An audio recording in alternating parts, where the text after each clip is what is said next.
Can you hear me? We're going to get started. The time is 4:01 p.m. We're going to call this special meeting study session to order. It is August 7th, 2021. Can we have a roll call, please? Terrell, Present. Beard, Present. Thunderbird, Here. Kennard, Here. Piles, Present. Lester present, Martell. Present. We have a quorum. Please join me for the Pledge of Allegiance. Excuse me. I pledge allegiance to the flag of the United States of America and to the republic for which it stands, one nation, under God, indivisible, with liberty and justice for all. Next is the approval of the agenda. At this point, we only have one thing on the agenda today, which is the study session regarding the Michigan Safe Start Plan. So I'm going to go ahead and make a quick motion to approve the agenda as written. Is there support, please? Support, Mrs. Beard. Supported by Ms. Beard. Can we have a roll call, please? Beard, Yes. Martell. Yes. Thunderbird, Yes. Kennard, Yes. Terrell,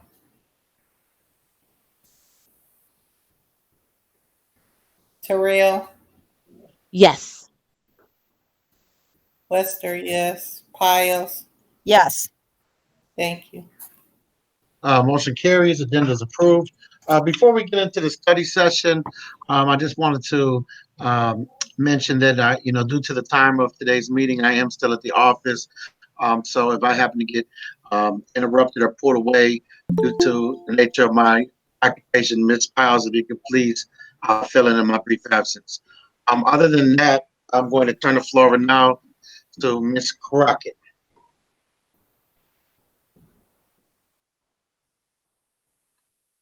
Good evening or afternoon, almost evening, everyone.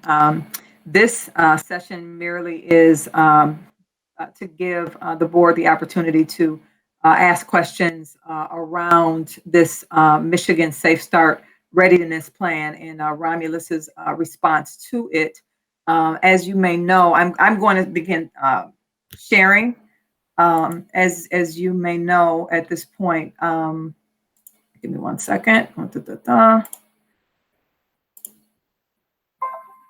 Okay. This should look familiar to most at this point. This is the 63-page Michigan Safe Schools Return to School Roadmap.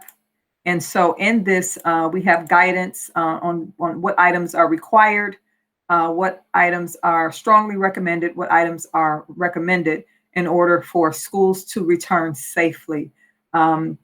Phases 1, 2, and 3 will not give us face-to-face interaction. It will all be virtual. But phases 4, 5, and 6 are phases that, if these protocols are followed, allow us to have face-to-face interaction, obviously with masks and with cleaning, et cetera, around returning to school and returning to the business of school, if you will. So what the county has done is the county sent out a sample of a plan. And what we did was we began going through that sample to establish what it is that we were going to do. And so the draft of that is what was sent out to the district. And that was just draft number 1. So I'm going to display that. I'm going to get rid of this one and display that one just so that you have a visual on what we're talking about. Give me a second. I've got, as Mr. Cooper says, I have too many tabs open. I had to restart my computer, so I had to quickly get back to all of my tabs. Give me 1 second. So now I'm going to present what you have seen as a draft. Give me 1 second. Visuals make the difference.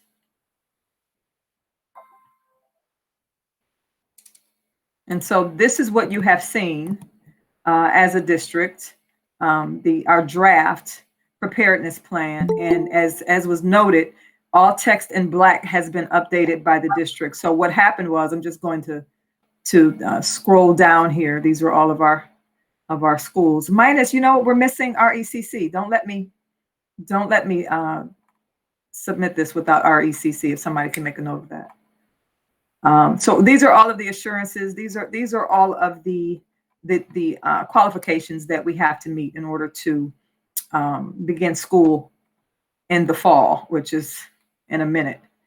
And so anything that is still in red is something that has not been updated. So for example, our continuity of learning plan is already on our website. This is the plan that was implemented in March.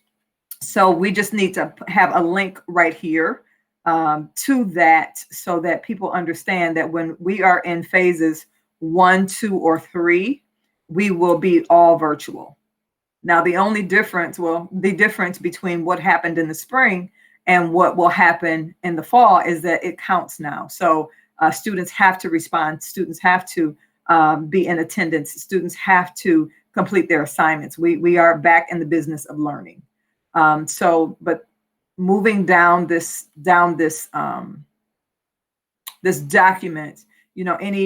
anything that's highlighted are just things that we are going to make a note of to put in some other documentation. But everything is in black. These are all the things that we are going to be doing. So, and it just follows that Michigan Safe Schools readiness plan. So Ms. with Crocker? that, yes, please. On the face coverings, just a note with the new change that Whitmer just put out yesterday. Yes. So that will have to be added because I didn't see that updated in the plan yet. So you know what? It didn't apply to us. You mean for the above 2 in the camp wearing the mask? If you add Romulus ECC though, won't that apply to them? No, because that's only in the hallways. Okay. So it's only in the common places. So it does not change when they're actually in their classrooms. I had to go back and look at that. Okay. That was what It I was doesn't. wondering. Yeah, it doesn't. Yeah. So I when I saw that at first, I said, "Oh, we changed again." But when I saw what it was pertaining to, it doesn't change what we were doing. Yeah, Okay, it's in the My Safe Schools document. Right. Okay. Yeah. So yeah, we're good with that so far. Now changes will come. Changes continue to come. When we submit this will be based on what we know today. What we know tomorrow may be different. So I am going to stop presenting this and present one more thing. And then we are going to hear from Mr. Oh, I hate to mess up people's names. Gigliotti, are you here? I think I saw you pop up. Can you just introduce yourself really quickly? You'd have to unmute yourself. Matthew Gigliotti. It's Gigliotti. Gigliotti, thank you.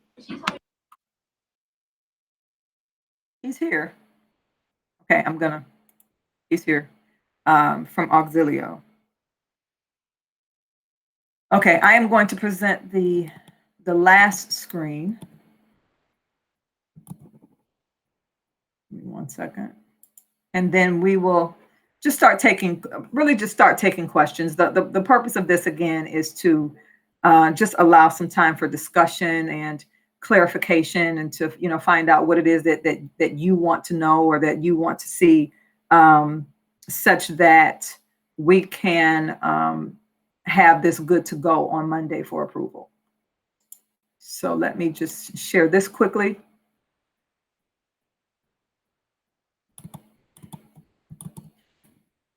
Can I get a thumbs up that you can see that? Okay, thank you. Because I can't see what you can see. So, all righty. So this is an adaptation of a video that I did, I don't know, maybe a week ago, for the staff, based on when we put the survey out for the staff, just to kind of see where everyone was with respect to wanting to return back to school, or concerns, or whatever the case may be. I did a video once we started getting responses and started getting feedback from staff to I started picking up some of the same concerns right away. And so in so doing, I put this presentation together. So again, it's been adapted just for this evening, but I'm just going to go through it. The purpose of this presentation is just to provide more detail with respect to implementation, and it's based on and to provide detail based on feedback so far. So a lot of questions that we got immediately as soon as we sent out the staff survey was around cleaning and safety. We got a lot of questions around devices, teachers being really concerned that we would not have equity because our students did not have devices. So I just wanted to immediately answer some of those questions. All the cleaning and safety protocols in the Michigan Safe Schools roadmap will be followed by the Romulus Community Schools. They will be followed. So this is not anything that we are questioning. We are falling in line with those orders. Devices, all of our students will be provided with a device who need one. So we will loan devices to every one of our students from pre-K through 12th grade. More questions were about teaching online, in person, or both. And so this really comes down to numbers. When I say numbers, I mean enrollment, how many students are enrolled virtually, how many students want to come back face-to-face.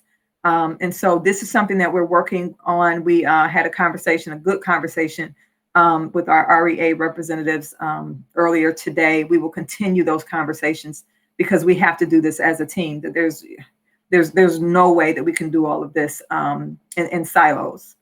With respect to health concerns, all the Wayne County districts are working through RESA in collaboration with the Wayne County Health Department. So if I have one other thing to show you. They have produced they call it it's a binder. It's an online binder, a virtual binder with specific screening protocols, specific requirements. They have given us things to post at the doors. So we talked about having that ready actually on Monday before people can come into the board office, for example.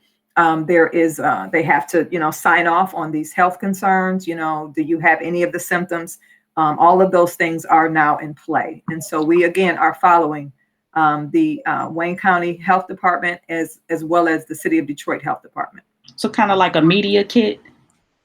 Similar, yes. So it literally, and it has a table of contents. And so, like, if you remind me, it has a table of contents. It says screening. It says, quarantine. It says, and so we are following the Wayne County Health Department. We are not going to be making up our own rules. We are going to follow to the T what it is that they're requiring us to do. And so with that, tracking is very important. So that's why I said what I said about the sign-ins, because we have to be clear on who is coming into our buildings. Question. Yes. Regarding that sign-in. Yes. Because I've been, at City Hall, they're doing that, and most places are. So who will be doing those sign-ins at our buildings? And is that going to start immediately? I mean, like now, are we doing that now at central office? Are we doing that now at any buildings that are open for any reason? And who is going to do that? It begins Monday. And if you, Mr. Cooper, do you want to talk about the barcode thing?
And HR, the central office will have access to all of that. So the buildings will have access to their own information, but HR and central office will have access to all of it.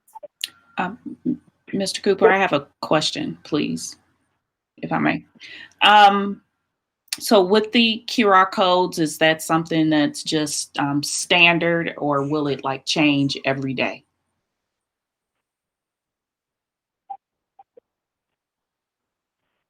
Okay.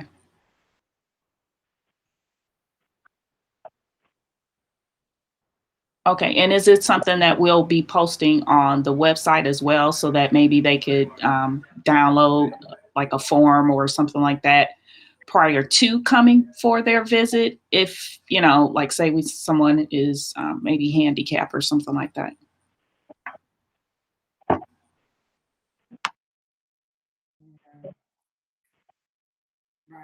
Right.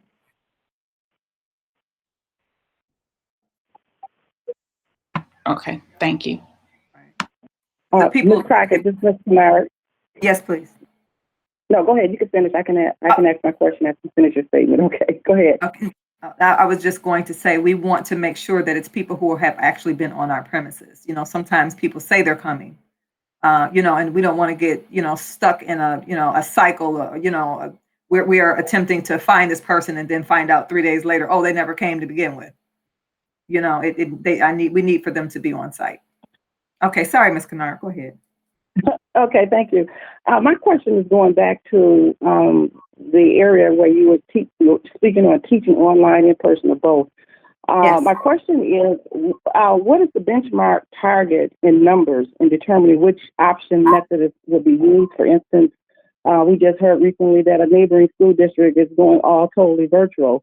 And so with that in mind, and knowing, you know, what you just spoke on pertaining to, it depends on the numbers. So in each one of these categories, is there a benchmark in which you are determining, working with, determine which way we go, or, you know, if whether it's online, in person, or both? Is there something that you're working with in determining that method? Yes, ma'am. You're getting ahead of me. So yes, that's a great question. If I don't make sure I answer that, but yes, the answer is yes. So let me keep going here. And by the whole purpose of this is to ask these questions. So like that's why we're here right now is to ask these questions. So this is what it's all about. Okay, I'm going to keep moving, and I believe I'm going to answer Ms. Kennard's question. And so the team and the feedback considered in all of this, central office administrators, building administrators, maintenance and transportation. Again, we have Mr. Gigliotti here with us from Auxilio. Technology, now that we have a tech leader, now we can start building that tech department. Teacher leaders, counselors, curriculum support, teacher and instructional para feedback. And I'm saying in continuance because we have to keep getting this feedback. REA leadership, parent feedback. We're getting good feedback from parents so far. And when I say feedback, good questions. I had one parent send me roughly 27 questions. And they were good. So we're using them. We're using them in our Q&A. And then obviously school board feedback. We will continue as we move along this process to hear from you and hear what you've been hearing, so that we can make sure that we are serving our families in excellence. So I'm going to keep going here. So Ms. Kennard, this is part of the answer to your question. So we got when we put out our survey to to families, this was the results. So this was the feedback that we got from our families. And as you can see, we have really, really good responses. This is 953 responses, but this is 953 families. And many of our families have multiple children in the district. So when you break that down, which we started breaking that down, we're covering almost double when it comes to the feedback from our families. And so as you can see, At the time, parents who said that they would like for their children to attend virtually was almost 50%. And parents who said that they wanted their child to come back in some fashion was the other 50%. I'm just going to kind of let that soak in for a second. See if you have any questions about that before I move on. Ms. Crockett, I was just wondering approximately how many families do we have in Romulus? Do we have a number for that? And so I guess in asking this question, what the 953 responses is at what percentage of what we sent out for as far as surveys? So like, is it 20% response? Was it 70% response? Can I answer it differently? Sure. Let me answer it this way. If this is 953 families, and let's say all of our families have 2 children, that's not the case. We have some families that have 3 and 4 kids in our district. So let's just say, for example, we have that each of these families have 2 children in our district. Then that would take these responses to 1,800 children, and we have 2,500 roughly children. Does that kind of? That helps. This is Ms. Kennard. I have another question. So when you speak of families, are you speaking on families who have children who attend our school, or families at whole in the school district?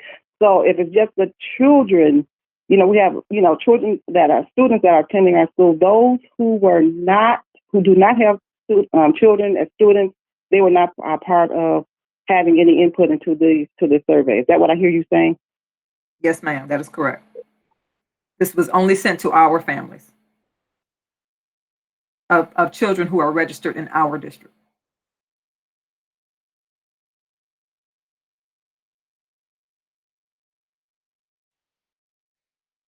Okay, so I'm going to go, and if you want me to go back to that, just let me. This is what we're here for. Okay, so I am going to. This is the current. This thing that's got to move out of the way. Let me move this. This is the. Nope, go back. I'm trying to move this bar out of the way. This. Okay, it moves back up. See, let me stop moving. Okay, I will stop moving my mouse. These are the results from the current teacher survey. And when I say current, I mean it's still open. So we have Mr. Cooper, 150, roughly 150 responses so far. Tell me, do you have that? Okay. So this is a current. I pulled it right before we got on here. And you'll see here for the teachers who said that they would prefer to teach online classes. Teachers and support staff, instructional educators who prefer to teach with students in the classroom, and teachers who indicate that they will adjust to either method. So I just want you to, again, when we say we are continually receiving feedback from our educators as well. I have a question. Yes. And maybe this might be a further discussion point, but in the My Safe Schools roadmap, they talked about having individuals who would monitor the health results on a weekly basis. Have we determined who those individuals will be? Say that again. They have in the roadmap, they have kind of like little checklist of things to do and how to get ready. There's a piece that says that you have a work group of individuals who will monitor the health responses of like checking the health responses on a weekly basis. Have we determined who those individuals will be? So I want to say that goes back to the barcodes. And so I don't know that we want to wait until it's been a week. Well, no, I mean, you're monitoring, not so much you're monitoring how we keep track of people, but how the state of Michigan, like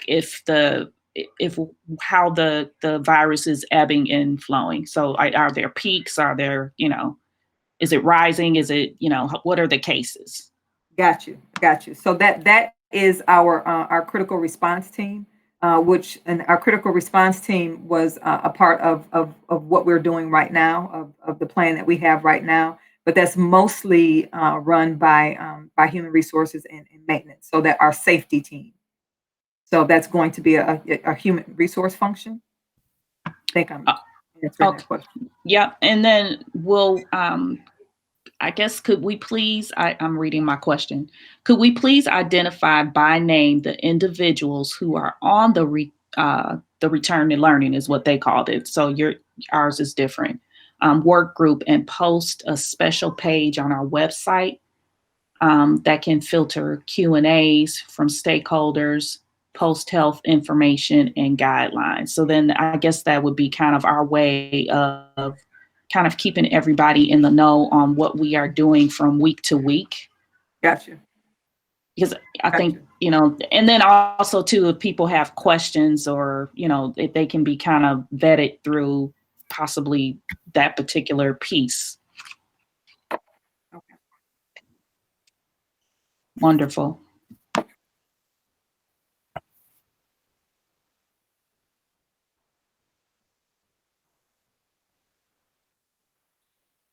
I'm still writing it down just in case the who's who. Yeah, got you. I have a question. Yes, please. Is it possible to set up a special email address for questions regarding the return to learn or safety, so that if people have questions and are emailing us, whoever they email, it's not getting lost in a superintendent mailbox or a HR mailbox? Could we try and establish an email for that? Kind of how we talked about for food. I'm writing it down. And my other question is the teacher survey. Yes. We've asked as far as preferences. Do we have a number of teachers who indicated, I absolutely won't come back to in person? Well, that is so.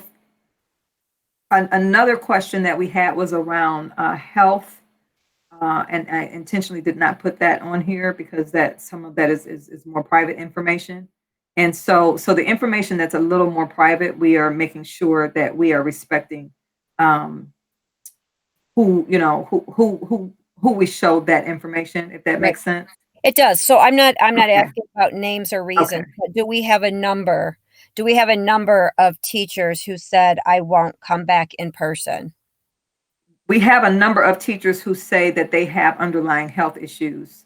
And that would be the reason why they would not be able to come back. Yes, the answer to that is yes. Okay. And then are we, under these plans that are going forward, able to utilize them through remote learning? That's the plan, as much as possible.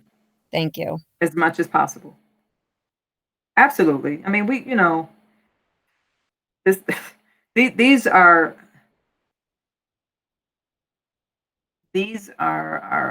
obviously unprecedented times.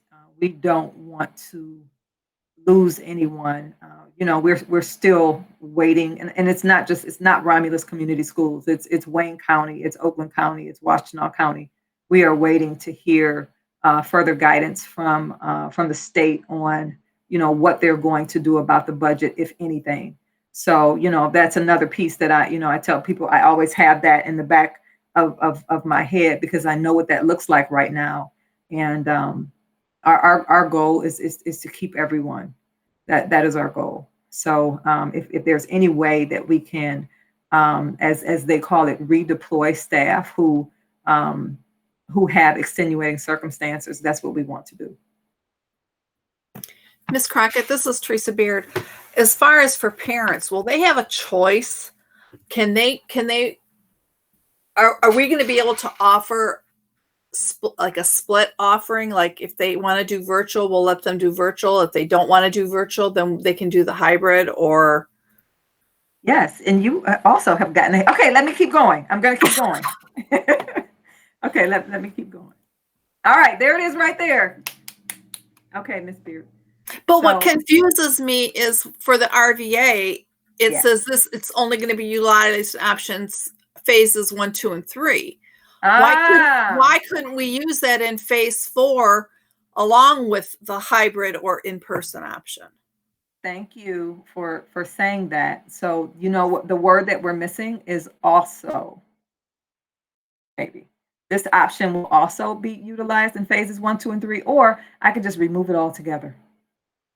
So the reason why I say that is because when we hit, I hate to say when, if we hit phase 3, if the state goes to phase 3, all of this goes away. All of the in-person goes away. There is no more in-person. So when we hit phase 3, these are our only options. Does that make sense? Yes. But Ms. Beard, does that make sense? Yes, that makes sense. So we can get rid of this or state it in a more clear way. And the purpose of this is just to say that if we go to phase 3, then everyone goes the RVA route. So then maybe you just give under the RVA, you give option 1 and option 2. So option 1 is that it's utilized in phases 1, 2, and 3. Option 2 is that it could be, you could do the hybrid, you could do in person or virtual. Well, and how about if I remove it completely, then there's no guessing. Right. Yeah, if we go to phase 3, there's no question as to whether or not if we go to phase 3, no one's in the building besides teachers who are working intentionally that way. Yeah. So just to avoid confusion, we'll just remove it. Ms. Crockett, somebody asked a question in regards to that. They want to know what the criteria is for phase 3. The criteria is based on so the governor decides whether or not we go to phase 3, and she has criteria. There's something that has to do with the number of cases over a sustained period of time. So it's not our choice whether or not we go to phase 1, 2, or 3. That is determined by the state of Michigan. Nicole, I have a question on that. Yeah. So the governor determines the phases, and that I understand. My question is, what criteria and threshold does Romulus Community Schools have? If the state of Michigan is at phase 4, but Romulus Community Schools has an increasing number of COVID cases, and maybe what is typical of the state is not what's typical in our district. What threshold do we have for determining what we're doing? Or are we simply, we could have an outbreak, but if the governor says we're in 4, we keep doing it? So I'm going to answer this way. I'm going to say that if we, in our particular area, in our little corner over here, so part of our screening and quarantining and following the guidelines are around if cases crop, if cases crop up, we will use that virtual binder that we've been given by Wayne County that says who has to be quarantined. If we get to a place where we have to quarantine whole schools, then we've got our answer. If that makes sense. So then with our work group that's around this, do we have like our city and public health officials from the city as part of this task force too? Because I kind of think that they would probably also be monitoring those numbers. It's more Wayne County. We can get into contact with the city and find out what, if they're doing any specific protocols. Okay. Yeah, if they have something so far, they have not indicated that. And with Wayne County being, so when I say Wayne County, I mean Wayne RESA, the ISD. So the ISD is working on our behalf alongside the Wayne County Health Department. So they would have a handle, if you will, school-wise, on our situation perhaps than the city could. But I'm writing it down. I'm writing it down to get more information on it.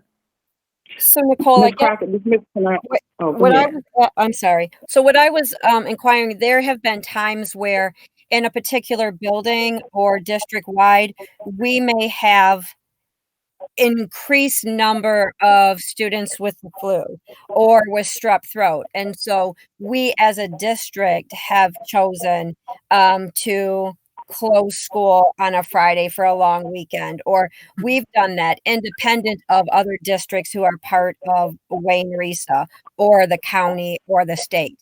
I'm asking, will we have something like that in place that gives us flexibility? Because I understand, I just don't want to let this get out of control and wait till we have all these people quarantined and now we're going to react. I would hope that we would have a plan to continue being proactive and not allow any of our students or staff to be guinea pigs, either intentionally or unintentionally.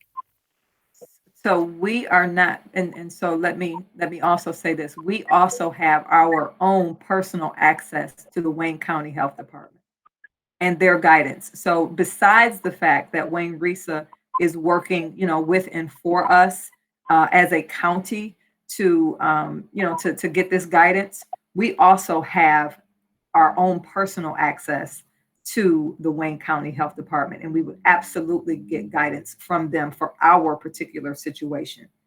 Does that help? We don't have to wait for the county to get guidance from the health department. Right. Yeah. I'm just saying, like, I want, and there's absolute value in collaborating, and we have, all of these people who we're reaching out to and we're, seeking direction and advice from. But at the same time, I want our first concern to be doing what is best for our people, regardless of what other districts throughout the county or state do. I got you. Ms. Crockett. Yes, noted. How are you? First of all, Good. Ben Edmondson, how are you? Hi, Dr. Edmondson. How are you? I'm doing well. Thank you so much for you and the team for this is hard. It's just hard. It's hard emotionally. Everything changes every single day. You get new information on the news. So first of all, again, I thank you and the team and everybody else that has worked toward this. My kids go to a different school in a different state, as a matter of fact.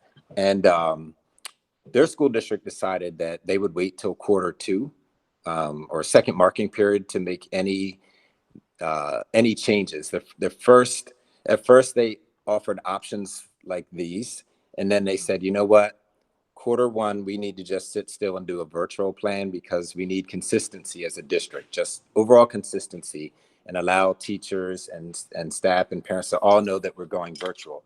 In 3 months, because of the virus, things might change drastically, one way or the other. Right. And is there any thought, and again, everything is changing so fast, but is there any thought maybe the committee can think about maybe starting Q2 where we implement some of this, and Q1 we just do virtual so that teachers feel safe, parents feel safe, everybody feels that we're doing the right thing safely. Right. And I was also thinking, if you started Q2, that might allow the government to have funded some parents, to have funded whether it's unemployment or done. They're going to do something. They have no choice. We haven't gotten anything from the state or from the federal government at this time. But if we allowed for Q1 to just be virtual, maybe we got money then from the state. Maybe we got it from the federal government. But also maybe families have gotten some kind of unemployment or some kind of supplement where the choice becomes so much easier to me if I'm getting a stipend, from the government. It does. I can sit home and I can actually be with my kids. I can't do it if the government doesn't help. But right. Maybe the committee, and I'm just one of I don't know, 25 or something like that on the committee. I don't know how many people you have on the committee, but I'm just saying I would suggest, or I would think, that maybe we just wait till Q2, but Q1 we do this right. We'll be all over the place with 3 options, or all over the place. I don't even know if a teacher gets sick, we're going to quarantine, but does that count as sick leave? how are we going to get a substitute? I mean, it's hard enough to get a substitute in any school. Now, when teachers find out or a sub finds out that the teacher's gone for COVID, now they really don't want to come in. So just something that I know you've already thought about this, but I'm losing sleep over this every day thinking, could we wait till Q2? Like Q1, let's just offer one. Let's do virtual, make sure everybody's good. Make sure teachers are trained to do virtual education or virtual teaching. Now I'm not asking you to answer that. It's, everybody's coming at you because you're the chair. I was just throwing that out there. Well, I was hoping you would be in it. Honestly. Right. So I am going to say that, obviously, yes, these are considerations, and we're seeing what's going on, everywhere. The reason why the in-person is still a consideration is because of the feedback that we got from our families. So, if our families are indicating that for whatever reason, they want or need their students to come back to school, and our teachers are indicating that they're willing to come back to school, then we're trying to determine, whether or not we're serving their needs. If depending on where they're working, can their 7-year-old stay home? Yeah. I would love. No, I would just like to add one more thing if I can. You're right about that. But I also think about, we have recently seen in the last week, we have seen Georgia, South Carolina, we've seen schools that have tried to open and they're all getting hit, and the schools that are opening are getting COVID cases. Okay, I didn't know that 2 weeks ago. So maybe 2 weeks ago, I was thinking one thing, but now that I've seen that some schools have opened, even Detroit, when they did their summer school, now I'm starting to say, well, let me back up on this thing. Where if you had asked me 2 or 3 weeks ago, I would have absolutely said, well, let's give it a try. But now the schools have tried, I'm not certain that I would vote that way now. Well, and that's why we're here. That's Well, why we're here. You're the chair. Thank you, Dr. Edmondson. This is Ms. Kennard. And Nicole, my question was pertaining to something that came up on the chat, and that was pertaining to a teacher who had children, and they're asking were they expected to report to the building to teach, even if we're in phase 3. So I think with the information that Dr. Edmondson just suggested or whatever. So I guess the question would be, if we were in phase 3, if this is information you're just providing to us in terms of your survey, would that teacher be expected to teach in phase 3? Phase 3, it's virtual. Right.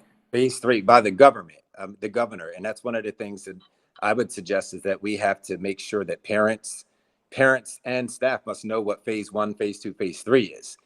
Phase 5 is when everything is good. We're in phase 4 right now, barely. We are barely in phase 4. But if we go to phase 3, there's no hybrid option. There's no traditional option whatsoever. There is virtual, as in teachers are at home and they are offering virtual teaching. So they do have to teach, but they don't teach in the traditional. There's no hybrid whatsoever, to my understanding. Maybe I'm wrong. Thank you for that clarification. That's very clear. Thank you very much for that. I have a question for you, Nicole. Yes. I know I've tried to keep a running list of districts that are going virtual only.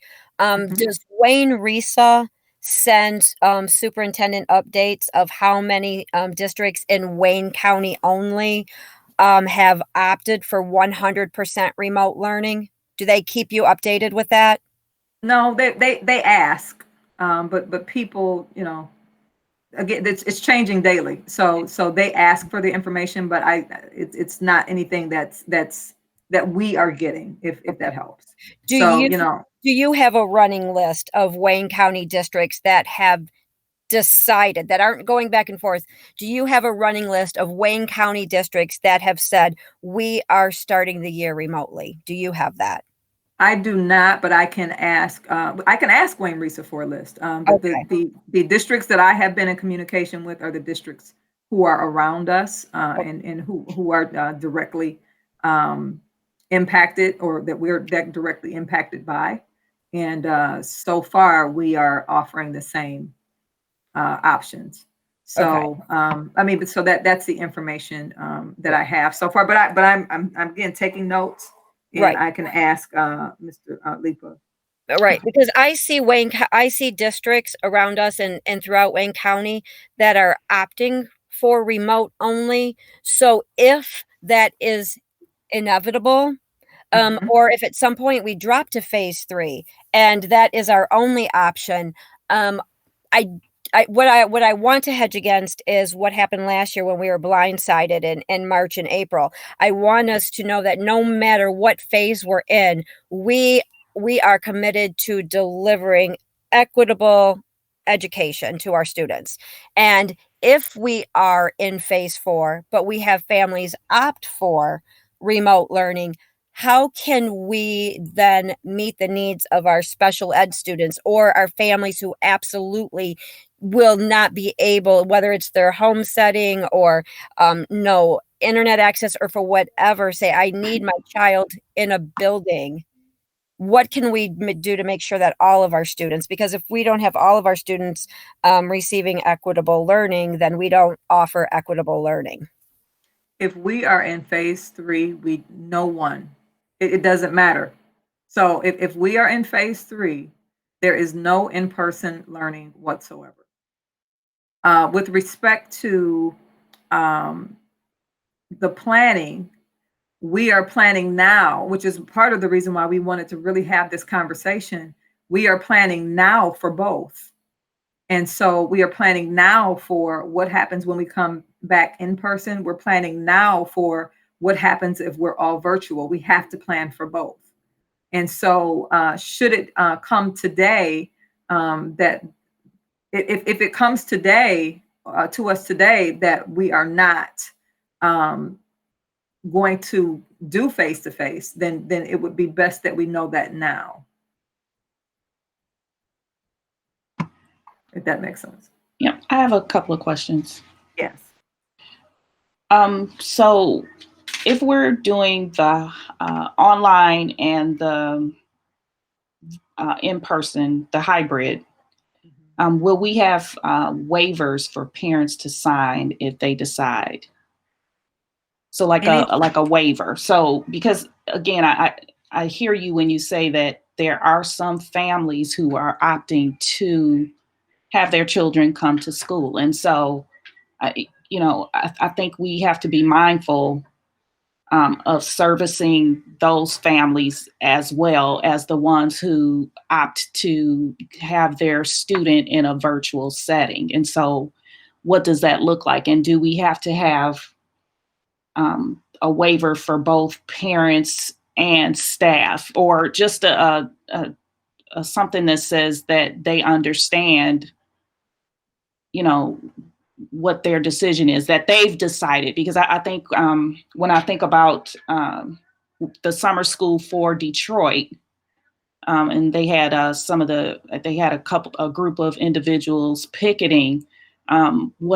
What you didn't hear was that those families and the staff, they opted in to have that setting of learning. And so, as we're talking about keeping people safe, we also have to realize that, people they can decide what they want to do. And so I think that we need to be mindful of that also moving forward.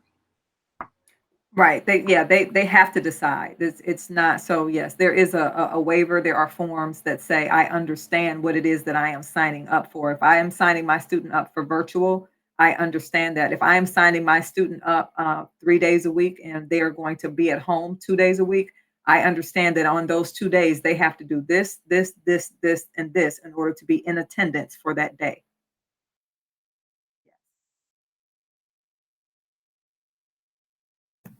Ms. Crockett, I have a question. This is Teresa Beard about the virtual academy.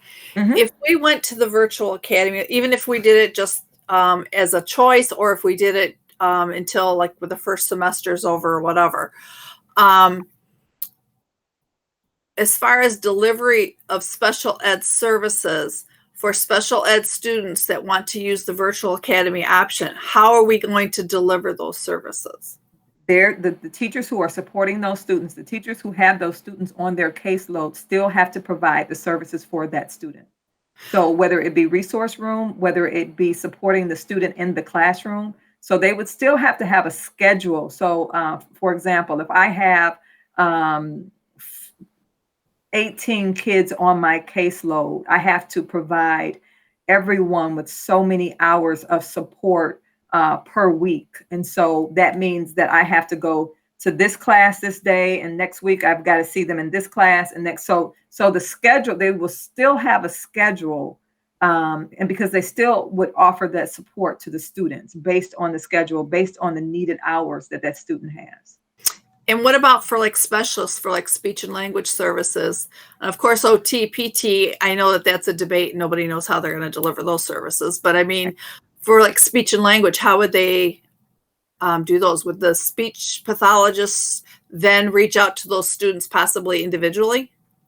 Yes, and that's the same thing that they did during the COL period. So during the continuity of learning period, we had speech and language pathologists who were using Zoom. They actually ended up using Zoom because of this specific software that they were able to use to work with students. So they have specialized materials and things for virtual. I want to make sure that we get to some of the questions in the chat as well. Go ahead, Dr. Edmondson. Thank you. So for everybody that's listening, the governor does have the guidelines for phase 1, phase 2, phase 3, phase 4, and phase 5. There are some things that are required, and there are other things that are strongly recommended and things that are recommended. Are we ready for when we do? Clearly, we're in phase 4, and when we have hybrid or traditional, are we equipped to make sure that everything that is required from the governor we have? Yes. And again, anybody can access it online, but it is clear on what must be done versus things that are strongly recommended, which you know what strongly recommended means and what is recommended. But are we, in terms of spacing, in terms of having the hand sanitizers and all the other things? There's so many things. I'm like, wow, that's just a lot of things, and it's so hard on a district. Yeah. But it is hard. Yeah, I agree. Yes, yes. Things that are required, again, and things that aren't. Yes, we have to. Right. I'm saying, are we prepared as the district if, we're starting after Labor Day, you start after Labor Day, and we have all of these things to make certain that we are ready every day, because this has to be every day. Are we prepared to do that? Yes. The answer is yes. And so our maintenance team, our transportation team, well, honestly, I mean, that's the biggest, safety, cleaning, hygiene, all of the masks have been ordered, all of that, the hand sanitizers in every classroom, the taking out the water fountains to have filling stations instead. They're going through and looking at ventilation, making sure that all, this has turned into. Yeah. This is, yes. Question. Part of our being prepared to return, in addition to the PPE and the water stations, what do we have a plan if a staff member or student starts to experience symptoms or not feel well? Do we have something in place of where they will go? Do we have communication ready to be given to parents to make sure that we have emergency contact information? And because as norm and just in our everyday operating, we could have a sick child in the office and we can't reach anyone. So are we going to make updated contact information and verifiable emergency contacts a requirement before we have people in the building? And will we have something set in place that if a staff member or student isn't feeling well, this is where they go to, and this is how much time they have to get out of the building? Yes. So where do they? I mean, it's immediate. I mean, it was immediate before. If we had a staff member who was sick, they went home then. We didn't say, oh, just can't you wait the rest of the day? It was, I will cover your class. Go home. Right, but under this, Nicole, if a staff member isn't feeling well and they're experiencing symptoms and they leave immediately, are we able to just, one, will we have another staff member to just put in there? And two, what is our procedure for cleaning down that room before we put another staff member in there? Or do we immediately, what we can't just move? Do we have extra staff? Do we have, because we then can't take those students and put them in another classroom. So Right. as far as a safe return, I'd like to know what's going on for that. And currently, if a student doesn't feel well, we send them to the office, to the sick room. Well, the office is the busiest place in the entire building, so that might not be the best place to send a sick child. Hey, Miss Piles. Yes. This is Miss Wester. What we did was we had to create a holding room. So there should be a specified holding room Okay. for little Johnny or little Sally that may run a fever, so that they don't sit in the office. Yes. And Okay. we're going to make sure that we communicate with the parents, letting them know when we make the phone call that little Johnny or little Sally is sick, you have to come and get little Johnny, little Sally. They can't stay there for 3 and 4 hours until you feel like rolling over to come get them. Yeah. So it's And the thing, yeah. And they can't get on the bus. That's right. They the other cannot. part. Right. If they're sick, they don't go on the bus. Right. Okay. So that's what you. transportation. Yeah, absolutely. So to answer the first question, do we have quarantine rooms? And so that's what's on that form. And so that's we've got a couple red letter areas there. Because we're still waiting we can't turn this in until we know exactly what rooms are in each building and who the staff member is going to be that is going to be manning that room. That is a part of the plan. The second thing is what was the other question? Miss Wester, you answered both questions. What was transportation? With the transportation, right. Yes. So transportation has to, and again, I don't know if Mr. Matthew wants to speak to this. No, my other question was the adult. If a teacher goes home, do we have extra adults on standby to be placed in that room? So just like, and Dr. Edmondson brought up about the sub situation, we have building subs in the buildings currently. Each building has 2 building subs. So we have to use the staff that we have, just like we always would. And then there are specific qualifications for quarantine. So those binders, are at the ready. If a staff member gets sick, page 6 says do what? That's what we do. Mm-hmm. We can't make it up. We can't make it up. We have to follow the guidelines. Ms. Crockett, I'm sorry. Go ahead, Ms. Kennard. I know you've been waiting. Okay, thank you, Danielle. Ms. Crockett, I'm going to switch gears a little bit and say in terms of the virtual classroom setting. I guess my concern would be, are we equipped to the curriculum? I'm concerned about the curriculum in that area. And I know some parents, although some of the questions that I've been getting from some of the parents from the community pertaining to the curriculum in terms of, are we equipped and ready to be able to handle a virtual curriculum, for students, and seeing that they still will be getting a quality education, from those studies, and also retaining our students with that, because that's a vital piece in terms of why it was another district, curriculum they're going online is more intact to what they're looking for their child. So how are we and where are we with that process?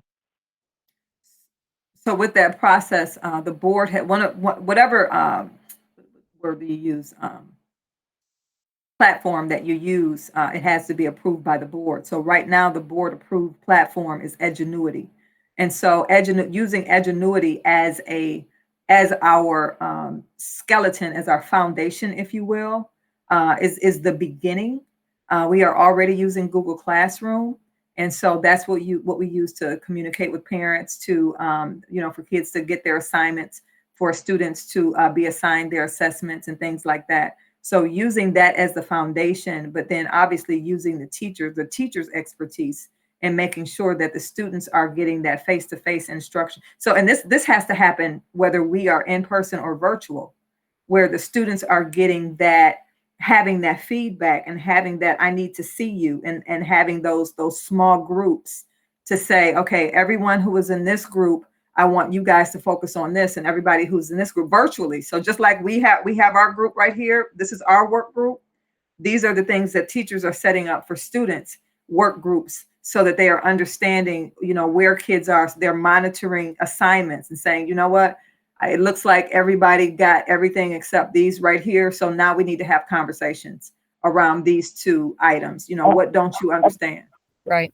Okay, I guess what I'm asking also is how we're communicating that out to our to the public, so that those who have that little bit of edginess and uncertainty in terms of not feeling comfortable with it, knowing that it may happen or it is. So what are we doing, in putting that information, getting that information out, so that edginess and uncertainty, is minimized to some degree? So I'm going to skip a slide and go straight to here. Our next steps after today is this right here, an enrollment drive. And so in the enrollment drive is when we are providing our families with all of this information. We were just really waiting. We needed to know today. And again, it's critical, honestly, that Dr. Edmondson, I'm so glad that he's here. Be part of, when I say I'm going to pass this baton over. I have the baton. You're the chair. You're the chair. You're the chair. You got all the info. You're the chair. Delegating. Something to hand. No, you're good. No, you're good. You can delegate responsibilities. So I'm glad you are the chair. Oh, bless him. Okay. Sorry, I got distracted. Nicole, will you back up, please, to the slide before where we were talking when Ms. Kennard asked about the platform for remote learning, and you were talking about Edgenuity? Yes.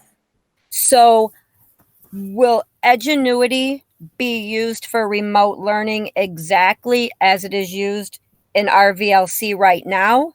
No. Or will it be, okay, so we will be using it differently. So it will be using it differently, because I know there have been a lot of concerns about that. So that would be a good thing to communicate how it will be used and the differences in it, because there's a lot of negative associations with that. And then the other question I get a lot is, so if my child is using Edgenuity and my neighbor is going in person, are they learning different things, different curriculums, different? So that's something also that has been asked a lot. And so you'll see here with this blue, whether they are in school, or I should say in person, I need to use the same vocabulary. Whether they are in person 5 days, if they are attending RVA, they are doing the same thing. So if you see that these are both highlighted, they're doing the same thing. We have to do it this way because we don't know when we're going to hit phase 3. Let's say however we start, if we come back to school and it turns back into whatever it turns back into, and then we're back, we can't go back and forth and in and out. And we have to remain consistent for our students' sake.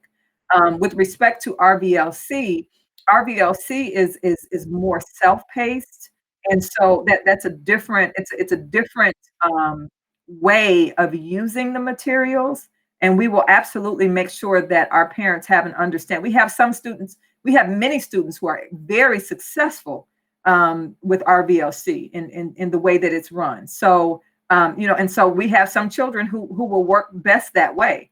But we will make sure that they understand the difference between the two.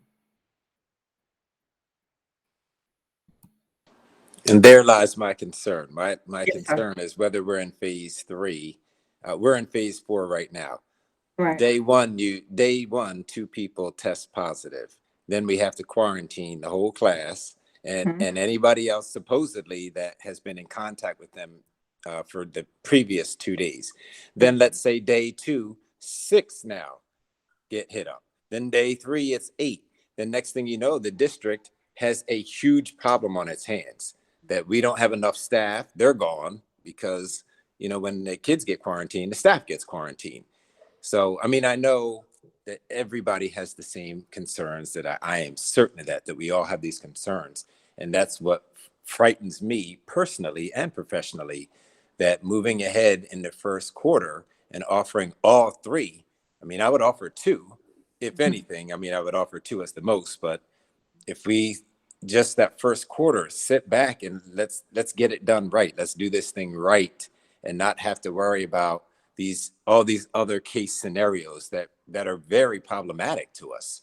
I mean, this is just my opinion. That's all I'm stating is my opinion, that I'm just worried about what it does to the staff, what it does to a community. As you said, Ms. Crockett, you can't go in and out. You can't be shutting down, opening up, shutting down, opening up. That is devastating. Sometimes I feel that a community would rather just have you make your decision, make everybody aware of the decision with the understanding that whether it's Thanksgiving or November 4th or election day, the week of election, that, hey, we'll have an answer for you based on what we see. And then we can go to those three different choices or whatever phase that we're in. Maybe we're in phase 5 by then. I'm just so worried about starting school. And the question is not if, the question is when. It's not if somebody's going to, it's when. And then how we're going to be able to respond as a district. Do we look like we have it really organized? And we can have it really organized, but all it takes is 2, then 6, then 8, then 12. And we're all sitting there like, oh my goodness, we have a problem. Now we have to shut down. Right. I'm one of, and that's how I can make decisions, but I always say that I'm one of, everybody else has common sense at the table. So I'm just one of, this is a community decision. I'll support whatever is decided. I will support that. But my big fear, if I'm sitting at the table, is that we're already seeing it. And we're a high needs community who's really going to, based on the demographics, that we're pretty much prone before some other communities are. But again, I'm one of, I'm not even the chair, just so we're clear. Rocket, just for you. as am I, one of, and so and that's why we also have a school board, and which is why I call this meeting, because this is a community, a community conversation, and it should not be that one person. We make the plans, and we will continue to make the plans, and we will continue to carry it out. But at the end of the day, my job is to carry out the policy, and so that's why we're here. That's why we're here. That's a beautiful segue into my question, if I may. So, as a board, do we need to draft any policy changes or LOUs for our bargaining units for startup as it pertains to COVID? I don't think it's not a board. The district and the bargaining units would draw up those letters of understanding. So it's not, the board wouldn't have to do it. I mean, but we would have to approve them. We have. Yes. So if there are any changes to or LOUs within our collective bargaining units, we will have to approve them. So, is there any, or has there been any discussion between you with, I guess that would be HR and probably business, that it would probably fall under, if there were any additions or changes that we needed to approve as a board, as far as what this new year is going to look like within the collective bargaining framework? We have begun those. We started those conversations today. Yes. And so, yes, they will have, I mean, the conversations have just begun. What they look like, solidifying that language is going to have to take place, and then, yes, go before, have legal check it out, and have HR and the business office make sure that it's something that we can even do. I have one other. So you talked about some videos, but could you please kind of And I don't know if this would be the framework for this today, or maybe this is something that's forthcoming. But as we kind of proceed forward, could you talk about some of the safety protocols that will be taking place?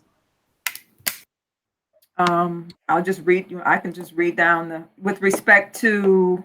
Well, with respect to like the hybrid, the virtual and the in-person hybrid models, because I think a lot of, and we kind of saw it in the survey, is that a lot of people, they're saying, if you have the protocols, the safety protocols in place, I'm willing to come back, or I'm willing to let my child come back. And so if we could talk about what those are, or have a place either on the website or somehow, how are we going to communicate that information to individuals so that they can, once they are armed with that information, they can make their own decisions on whether or not they feel safe enough to come back. So how are we rolling that out? I guess this would be a better question. With enrollment, it's still the same thing when we talked about, what's the difference between RVLC and RVA. We need to be clear about if you go this route, it looks like this. If you go this route, it looks like this. If we're talking about in person, we're talking about making sure that students are wearing masks at all times. There's a difference between age groups with respect to wearing masks. There has to be the distancing. The cleaning has to take place off the top of my head, every 3 hours. And when I say 3 hours, I mean, so that means that our custodial team, where we used to have custodians in the morning, and then we would have that night team would have to be moved up, and we may need additional staff because cleaning has to happen more often. There's hand washing that has to happen ever so often. There is cleaning that has to happen between classes. That's for secondary, because different students may be in different classrooms. So all of those safeguards, if you will be posted in the buildings, and will be, and will be stated. When you talk about the hybrid piece is no different than the 5-day in person, because there are some students, if we do that, there are some students who will be there every day. Right. So we can't change the policy, we can't change the cleaning protocol. We have the same cleaning has to happen every single day, no matter what.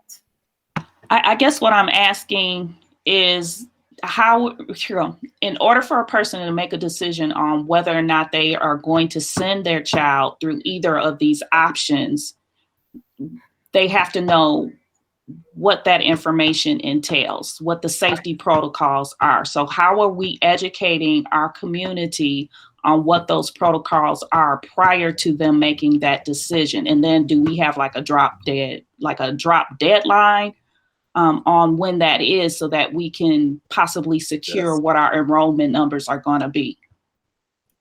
We were just waiting for today. We're just waiting for today. So we have all of that stuff queued.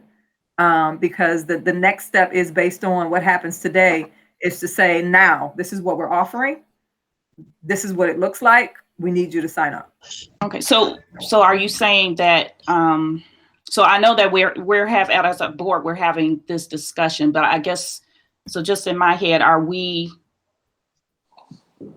dispensing that information to find out what our numbers are, or are we just taking the numbers and then dispensing the information? So is it like one before the other? Because I guess I'm trying to determine, because I just kind of feel like people want to know what the safety protocols are before they make their decision on whether or not they're going to send their child back in person or not. And so you're going, yeah. You're going to go. No, I was going to let you go ahead. You're going to get a document with your enrollment that says, this is RVLC, this is RVA, this is in person. In person, students will social distance. Students will We will follow these protocols. We will, for more information, click here on our plan, on our readiness plan. We will be following the Wayne County Health Department. Here's that link. You can see what that toolkit, because this is public information. You know, we don't want to hide it or anything like that. You know, students this age to this age will wear masks. This age to this age wear masks and only in the hallways versus in the classroom. Eating will take place this way, et cetera, et cetera. So yeah, all of that information will be given, and then it's now we need for you to make a decision. Mrs. Crockett, if I may, I just want to make sure that people know. I'm so glad that we have people joining us for this study session. I just want to interject right here so everyone understands this is a study session. This is not like a regular meeting where we're making decisions. This is a meeting where we are going through various options. So as we ask these questions and we're not able to give a clear plan, that is the purpose of this, to better understand and bring all of these voices to the table. So I just want to point out that, Mrs. Crockett, as we ask you all of these questions, what may appear to those joining us as us, you know, not being on board or us questioning you, that we are just, this is our process of making sure we have fully thought through things, and it's not us shooting anything down. It's us wanting to do best. And I want to thank you for all of the work you've done, because you've had to make a plan for what we thought would be or what might be, while making sub plans for what we have no idea will be. So I want to thank you for that. And I want to make sure that people joining us understand that as we come with our questions to you or concerns, that as a board, we are not challenging you in terms of saying we don't like your plan. This is our process of fully thinking through everything fully. This is a study session, and I just want those joining us to understand that. Yeah. Absolutely. And Okay. Go ahead, Ms. Kennard. Yes, this is Ms. Kennard. Are you finished, Ms. Powers? I'm sorry, did I interrupt? No, you're fine. I just wanted to make sure that I stated that for people, for stakeholders joining us, and for Ms. Crockett too, because it is our job, you know, to question and fully think through. And this is a lot of voices at the table, and this is the collaborative process. And it's not yet polished, nor should it be, because that would mean we're not fully thinking through everything. So I just want to make sure we communicated with the stakeholders, and also thank Ms. Crockett for this starting point. Okay, thank you very much. Ms. Crockett, I have a question from a parent. And the parent, and I know throughout this whole presentation, you touch bases on some of these areas and elements, but for this particular individual, my child, it's a scenario. My child comes to school today. And so walk me through the entrance of what would take place when my child comes to school, what temperatures be taken, what will it be like from entering the school into the classroom, number one. And number two, scenario and respond to, my child comes to school, they were checked and positive, but then the school found out that there was a student or students who tested positive, and they're now in the building. What would happen at those two stages? Okay, let's go back to, let's just start with a typical day in the life. That's the first question, right? So a day in the life is student. Yeah, that is. Yeah. Okay. So and I'm going to go, you know, I'll start with the secondary, because that, you know, my brain tends to go there. So, you know, if they're on the bus, you know, the student had to have a mask before they got on the bus. They had to use hand sanitizer before they got on the bus. And then once they get on the bus, they go to their assigned seat. Transportation has established where students will sit based on how they get on and off the bus. So they will go to their assigned seat. Once they get to the building, they go in a specific entrance. There's an entrance for students who are bused, and there's a different entrance for students who are dropped off or who walk to school. Because the students who are busted, you know, because they've already checked, you know, they've already had a mask check, they've already had a have you sanitized yourself check. So we've got different entrances based on where they go. Then that student would go to their classroom instead of going to the cafeteria for breakfast as they would. So they're going to their classroom where they will have their breakfast. The breakfast will either be waiting for them or the breakfast will be delivered at a certain time. They will remain in that classroom perhaps for an extended period of time, as the high school I know is looking at going to block scheduling. But they will stay in that classroom with that teacher. They will wear their mask. They will be social distance. They will be at least 6 feet apart from other students in that classroom. They will use their device. So they will be using their device in class with their teacher. So that the teacher will be using the device just like as if they were at home, because this is their practice. In the event that, in 2 days from now, we're in phase 3, we just never know. Where's the temperature check at for a high school? So there is no temperature check. If you look at the Michigan State, and so one of the documents that I sent out to everyone talked about the unreliability of temperature as the as the reason whether or not someone has COVID. So if that was one of the FAQs that came with the temperature check. Now, Romulus Community Schools can say that, we want to go away from, that guidance and we want to for our own. Well, I guess what I'm saying, Ms. Crockett, is okay, just because you have a temperature, no, it does not mean you have COVID. But and vice versa. You can have COVID and not have a temperature. Right. Well, right. That's what I'm saying. But a student can still have a temperature and have a cold, and they're not supposed to be, in the building if they have a temperature of 100. Right. So let me say this. This is what we are required to do. Is there is documentation. So when you talk about documentation and sending kids to school and all of that, there's documentation that the parents have to sign with respect to them doing those checks every day. So then the question, So my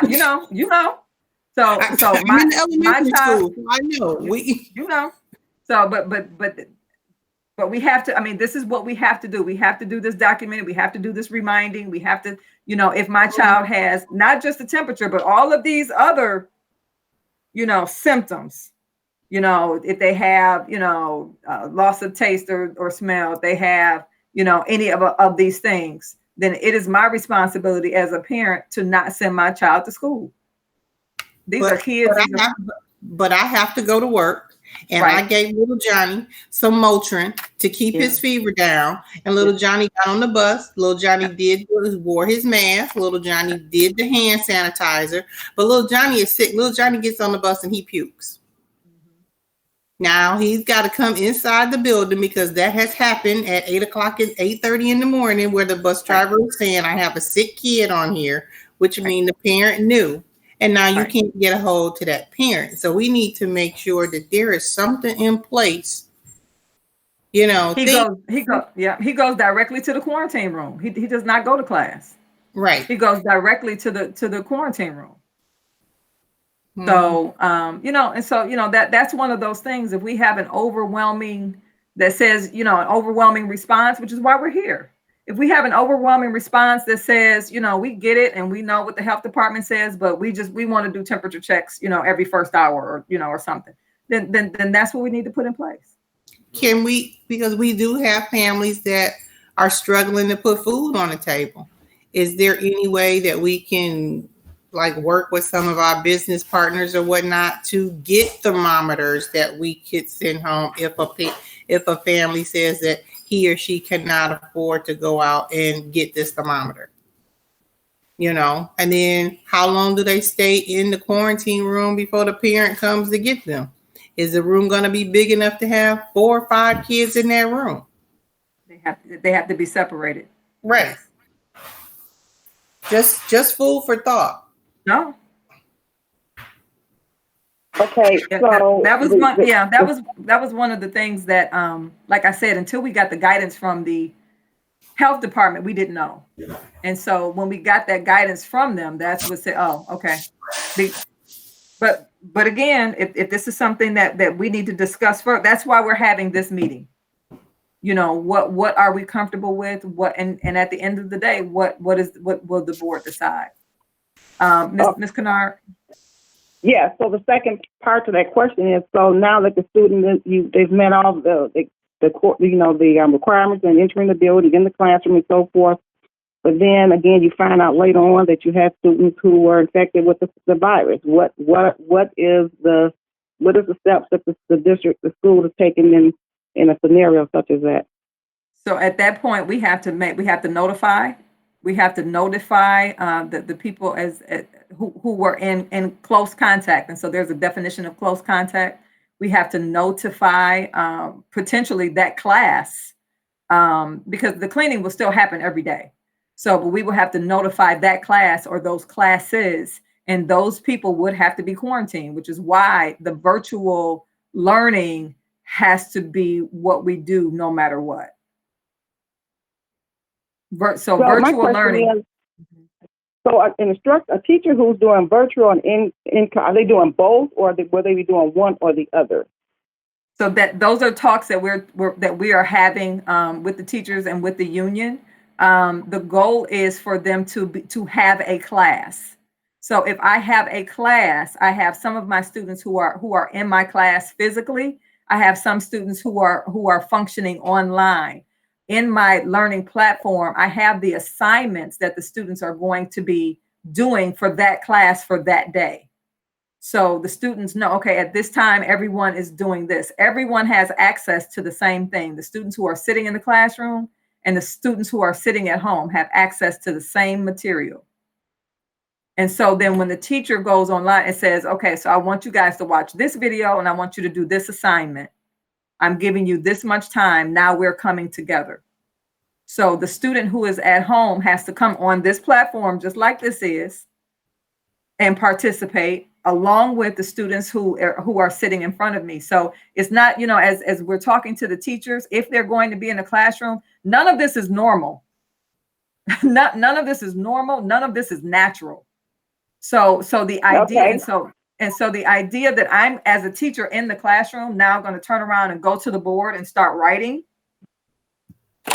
it can't be done that way. It has to be done as if we are virtual.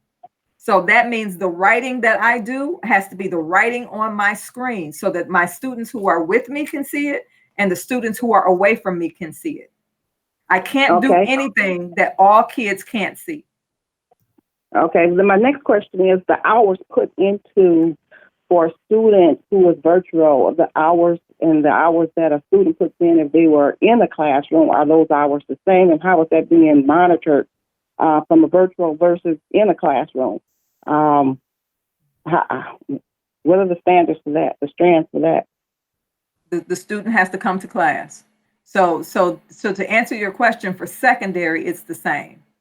So for secondary, it's the same. For elementary, we are looking, because when we say elementary, we're talking about kindergartners, and there's a first graders. So the idea that you're going to keep the I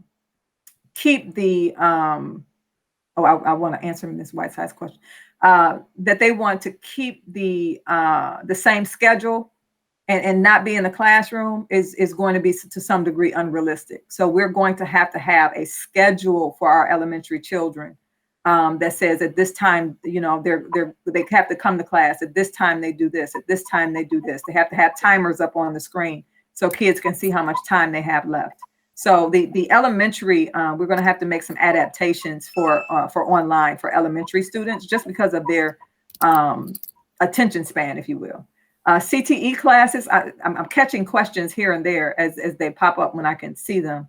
CTE classes will run the same way, and CTE, when I say the same way, meaning they will be held in person and virtually if we do in person. Yes, yeah. What's for sorry, I can't answer the. Okay, sorry. Let me finish. Let me finish the thought.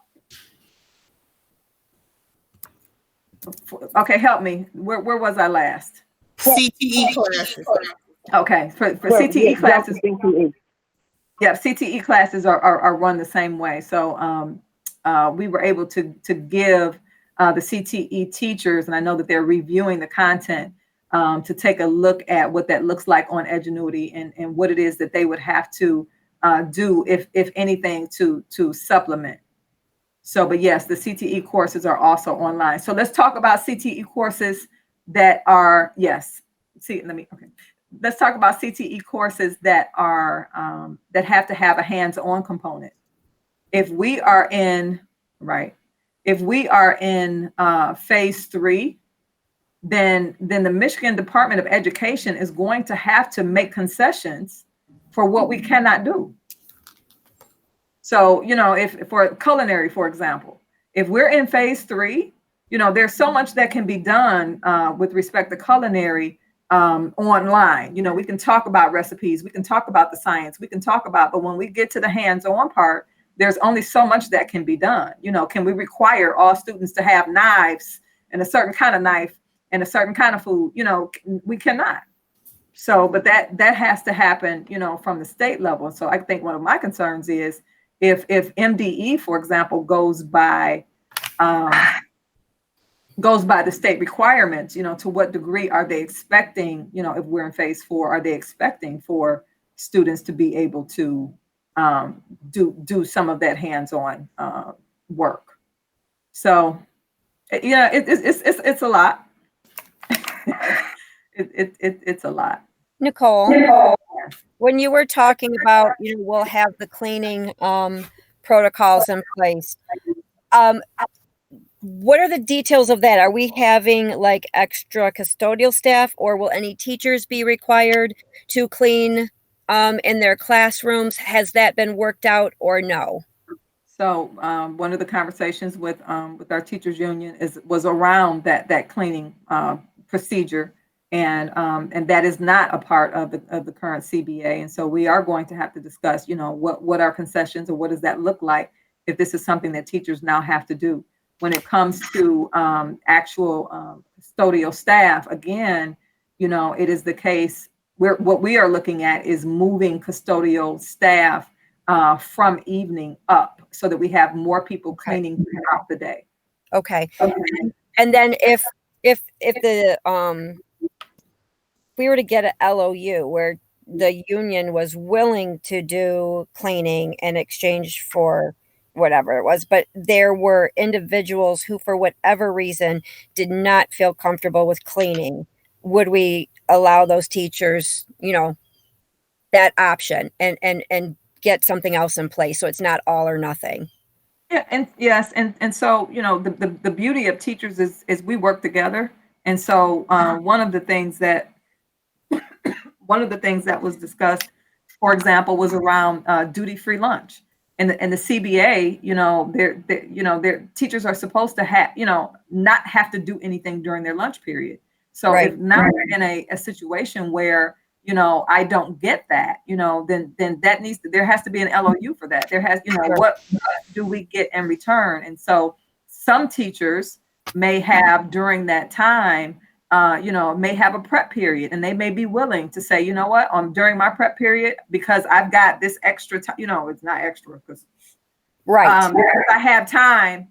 It's not extra. I'm willing to use that time. I'm willing to use, my time to cover someone else. And if they are, choosing to do that consistently, then they would be compensated for that. Sure. So, so these are, when it comes to who can and who can't, we cover each other. If I have I almost said a housemate. If I have a partner, who's across the hall from me, and I know, that they're allergic, or I know that there are certain things that they can't do, we just work together. Right. I already have my gloves on. I'll come and do yours too. So, and then my other question about that is regarding teachers, if a teacher is required to quarantine, are we still expecting them to deliver education from home? Or if they're on quarantine, are they not working? So some of that depends on the teacher. Are you quarantining because you were around someone and you don't have any symptoms and you want to continue working? That's a conversation. Are you quarantining because you are actually ill? Then that becomes an HR conversation. And HR, they have their own, they have all of these rules and policies in place, FMLA and all of these other policies that have been passed down from the state of Michigan. So that those are it depends. Right. What kind of quarantine are you? Why are you quarantined? Okay, so do we have policies regarding if a teacher is quarantined, either because it is imposed on them or because they are ill themselves? Has it been determined by the state whether they have to use sick days or whether that's all been determined? That is, so I want to say that's in that handbook, but I'm writing it down again just to make sure. I heard that question on several different fronts, and it's a very valid question. Yes, because if that has been established, I know I've been asked that question many times, and I don't know the answer. So if that has been established, if somebody could email that, because I'd be happy to pass on that information so that central office doesn't have to be bombarded with that. I just don't want to give out false information. So we have that document, and so that's where it needs to go. We've got that document that we sent out. It's a spreadsheet that's got a bunch of questions on it, and so we've started going through and answering those questions. I know that is one of those questions, and so if we continue to utilize that document and everyone can keep saying all the answers to the questions, then we don't have to. It's there. It'll be right there. Well, I would just having now, just my perspective and my opinion on that is if we're focused on people's well-being, most teachers don't abuse sick leave. They just don't. If I test positive or I have to quarantine, it's not my fault. The district needs to be supportive on that and say, you're out for quarantine. There shouldn't be a penalty for that because you have to quarantine. Or even if you got sick. This is just a different time. It's just a different time. It doesn't mean next year it would be the same, but as we're trying to figure it out, we want to make sure that employees feel that their employer cares about their well-being, that their employer is working with them in this situation. It just can't be punitive, not something like this. And we're all learning. We're all going to make mistakes. We're absolutely going to make some mistakes, but some mistakes we don't have to make. And that's making sure that people feel that their employer has their back on something like this. So I would love to be able to sit in that conversation and say that there's no way you penalize somebody for that. You just can't by using their own sick time. There's just no way. Thank you. That's just. And I know that there are some. There have been some legal. Yeah. There have been some legal, whatever that have been passed down. So obviously we have to have to follow that. But I agree with you. I don't want to. Right. Nobody wants to do that. Yeah. Nobody does. This is Ms. Kennard again. I guess what my question was earlier, it didn't really, I was trying to figure out how to phrase it. So let me try again. We know that seniors, when they graduate, there are certain credit hours that they have to have that qualify them to complete their 12th grade year, correct? Correct. Okay, so with virtual learning, we know that students learn at different paces. Some can get a subject and virtual learning, like in higher education, you go into, you're determined by writing, you're determined by the scores you get and so on and so forth. And you get your grade. So with virtual learning, how will we be able to gauge, say for instance, a student who, can do virtual learning in a class or a course setting, if it's a 2-hour, whatever, and they can do it and finish their assignment in 30 minutes or whatever, so on and so forth. How are we gauging credit hour into a virtual learning type of environment? That was my question. And how would we be tracking that? I mean, even though you said the teacher will be teaching the same thing, so are they expected to be in that setting for that entire period of time? So I guess I'm not understanding the balances here. So if somebody can explain that to me. Go ahead. I was going to let you go, but I was thinking Edgenuity has its own system that kids get on there and they have to pass through this curriculum. There's tests that they have to take. It's just a prescribed package program, and it tracks. They have to complete certain amount of tests. They have to complete it with a certain amount of accuracy. And then at the end of, I couldn't even tell you the end of, because it's, some kids get it done quickly, other kids take their time because it's kind of self-paced. But I guess in this case, it wouldn't be self-paced because it's, if it's daily. But once they achieve what they need to achieve through E2020, then they get the credits. So, And Okay. yeah, but I'll let somebody okay, more yeah. prone. Thank you.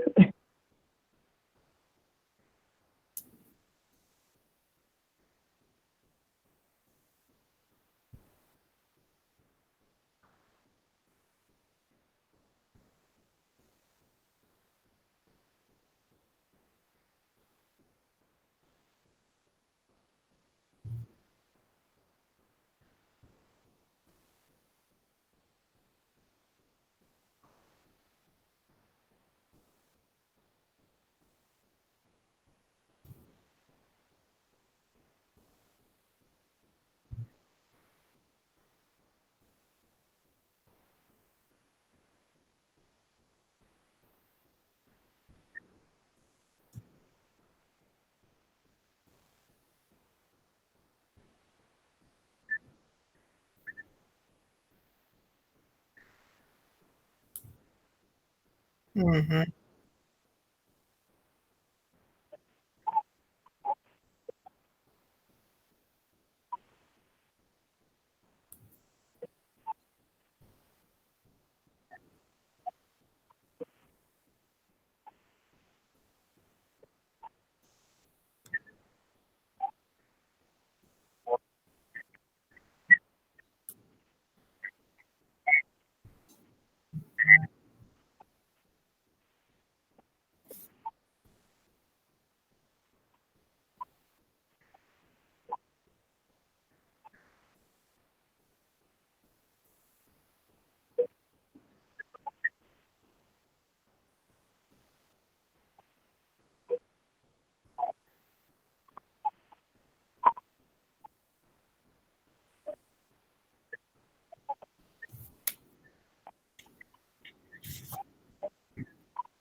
Okay.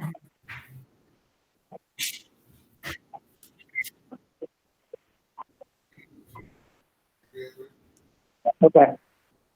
Okay. And so I'm assuming that I would think that what we are selecting, it would be in line with, say, for instance, our students will be able to compete with what the state says in terms of testing, and so that in terms of receiving quality education, they're able to compete with those types of tests that need to be done.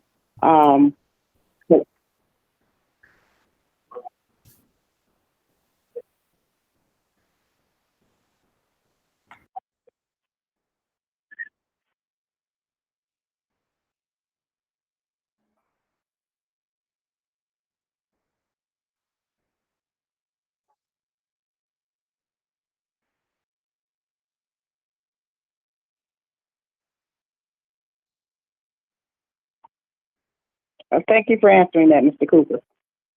it, and, and it also sounds like we're asking about maybe some attendance requirements. How do we know?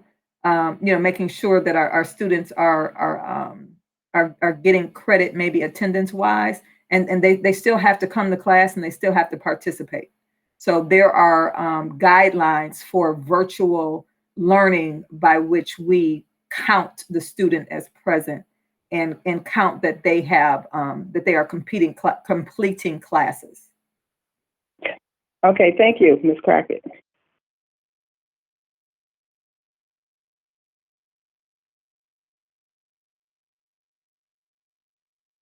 Here because of COVID. Okay. I don't think that there are many. I'm going to go through the rest of these slides. I don't think there's much more. Next steps are, again, enrollment. And when I say enrollment drive, it is providing families with the information so that they can make the decision as to what it is that they're going to do. Continued planning. We will be planning.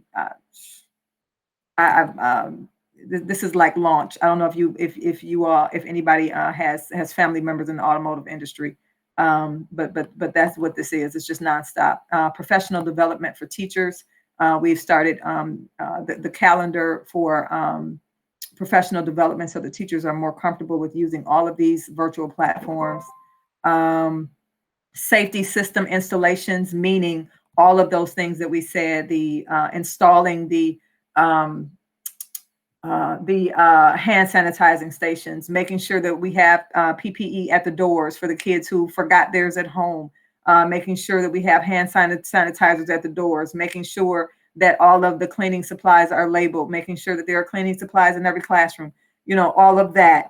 When we say safety system installations, technology implementation and distribution, what does it look like to make sure that all of our students have devices? We went door to door on Wednesday, checking on our students who we have not heard from when it comes to internet, and we will continue to do so. If we have to go one at a time, that's at this point, every student in the district has to have internet service. Period. It's not if. It is. So yes, please. Real fast. What happens with new students that are enrolled or those that we gave a laptop to and they're gone? They left the district. That's, again, it's not your responsibility. I'm just asking, has there been conversation about that? Deploying new ones for people that come in. Do we have enough? Let's say we gain 40 students. Do we have enough to enroll students immediately? And what is the case? What do you suppose, or what does the committee think about when we're down 70 laptops because kids left and we never gonna get them back? Go ahead, Mr. Cooper. I see you. Go ahead.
Mr. Cooper, this is Ms. Kennard. So I'm assuming that a family who has more than one student that's in the district will get their own individual Chromebook, correct?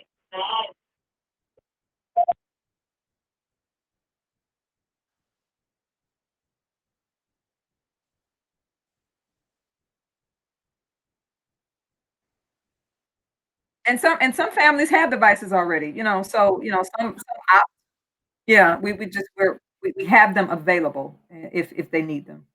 90% of 95% of the families, as we went around on Wednesday to check on, just to make sure that our students who we had not heard from have internet capabilities, they had internet.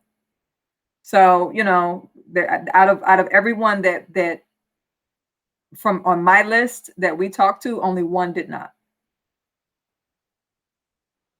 So we will keep going until we have touched all of them. This is Terrell. I have a question. Yes. We know that some of the neighboring districts have decided to go all online right from the very beginning.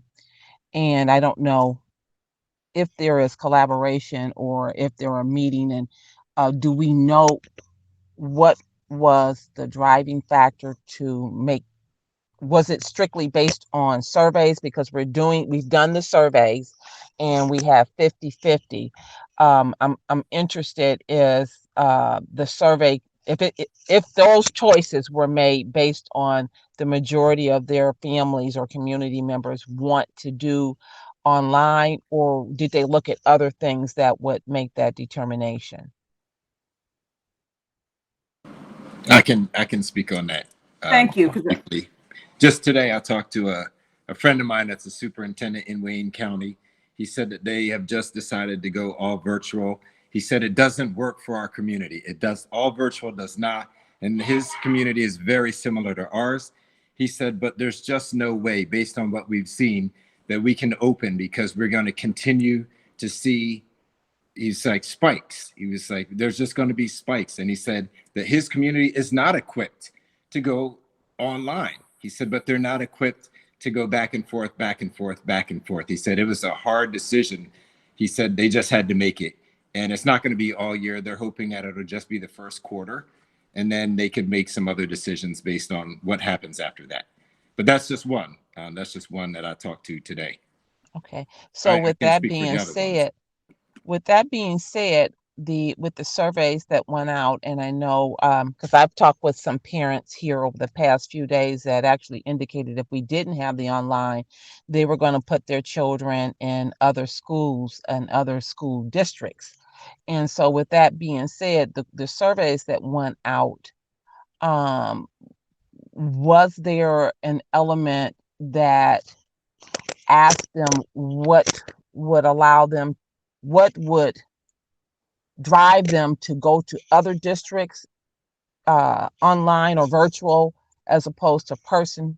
So I guess my question is, if we did not offer the person to person when we initially come back, was there any indication that there would be parents that would not want their students to attend because they are afraid that their children would not receive a value education online? Or was that even considered? It was not considered. I guess I'm not understanding the question. So I'm wondering, so if for some reason we decided we look at the news tomorrow, the news tomorrow indicate there's an element that says that we've had 4 or 5 people that are now tested positive with COVID. And then we decide, okay, we really need to consider whether or not the online option is the best for our district. Do we know whether or not we're going to lose our parents or our students? Do we know that we would lose our students as a result of going online only for a short period of time, first quarter? So this is all I can say to that. I have spoken with the superintendents in Belleville, and I've spoken to the superintendent in Wayne Westland. Per our last conversation, they have said they're going back in person, and they're also offering a virtual option, just like we have. Okay. If they stick to that, which I don't know who, if they stick to that, and we have families who need for their children to go to school, and we go all virtual, then the families are, and if they have an option, school of choice to go to a school that will allow their students to come to school, then as a parent, I would, Okay, I understand. I would take them there. If I have to work at the casino, and I have a 7-year-old, and I'm enrolled in Romulus, but Wayne Westland has in person, then I have to do something. Okay, I understand. Thank you.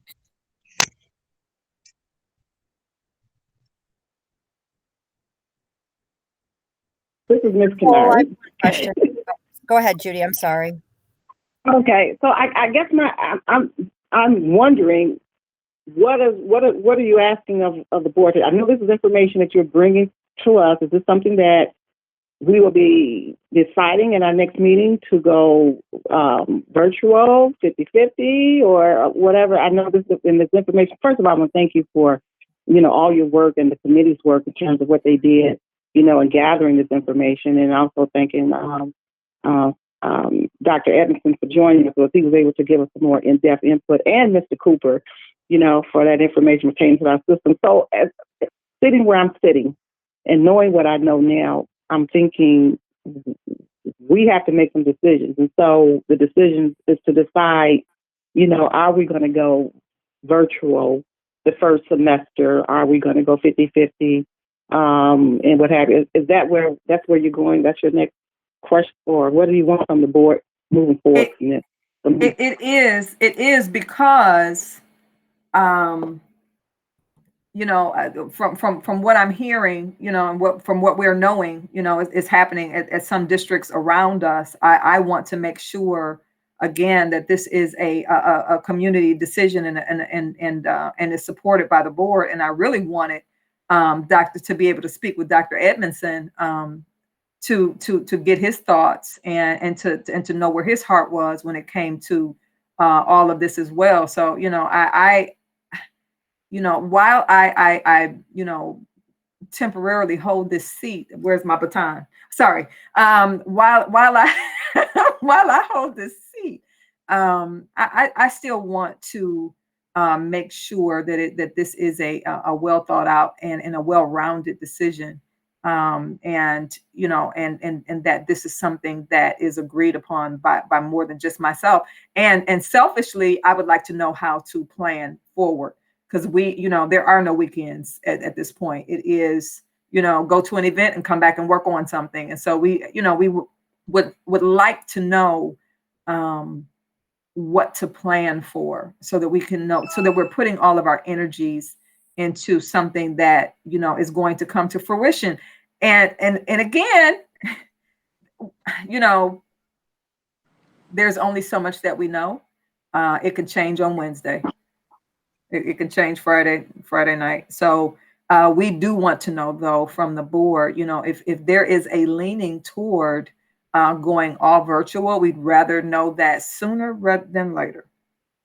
And if there's a leaning from Mr. Edmondson or Dr. Edmondson on either, we would like to know that as well.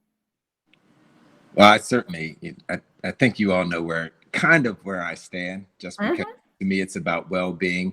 Of course, schools are business. It's absolutely business. It's frightening that two districts that are contiguous to us are offering, and I know them too, and I know what that's about. I mean, it's about survival. It's about having that option as well. But I just think about well-being. I just think about people's feeling really comfortable and coming into school. If you ask them, look, can you just wait 2 months? Let's just make sure that everybody's safe. Make sure that we don't have to send kids home, that we don't disrupt the education. It's already been disrupted, but we don't disrupt. However, I don't like being wishy-washy. I was just going to ask you, Ms. Crockett, in your heart of hearts, what is the committee, or where do you stand in your heart of heart? You're there with kids, the community much better than I do. And so does the whole committee. In your heart of hearts, is it 3 options, 2 options, or is it 1 option? In your heart of heart. Well, I mean, in my heart of hearts, I mean, so these 4 options stem from 2. So there's either virtual, or we've got 2 options for virtual, but it's still virtual. Right. So there's either virtual or there's in person. And so in my heart of hearts, I feel for, again, if I look at the data, if, and us having conversations, door to door with families, some of whom say, if you all having school, she's going to school.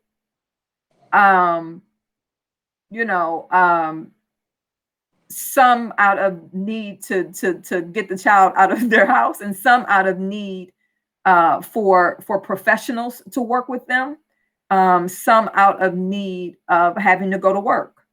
So we've got 3 reasons why parents would send their child to school. At the same time, those who don't feel comfortable have the option. There you go. And they don't have to send their child to school at all. There you go. So you're with the 3 options. And being the new person here, I would say to any committee, when you work with me, don't make a decision on being scared to make the decision or being scared to get it wrong. Okay, we're in the business where we're not always going to be right.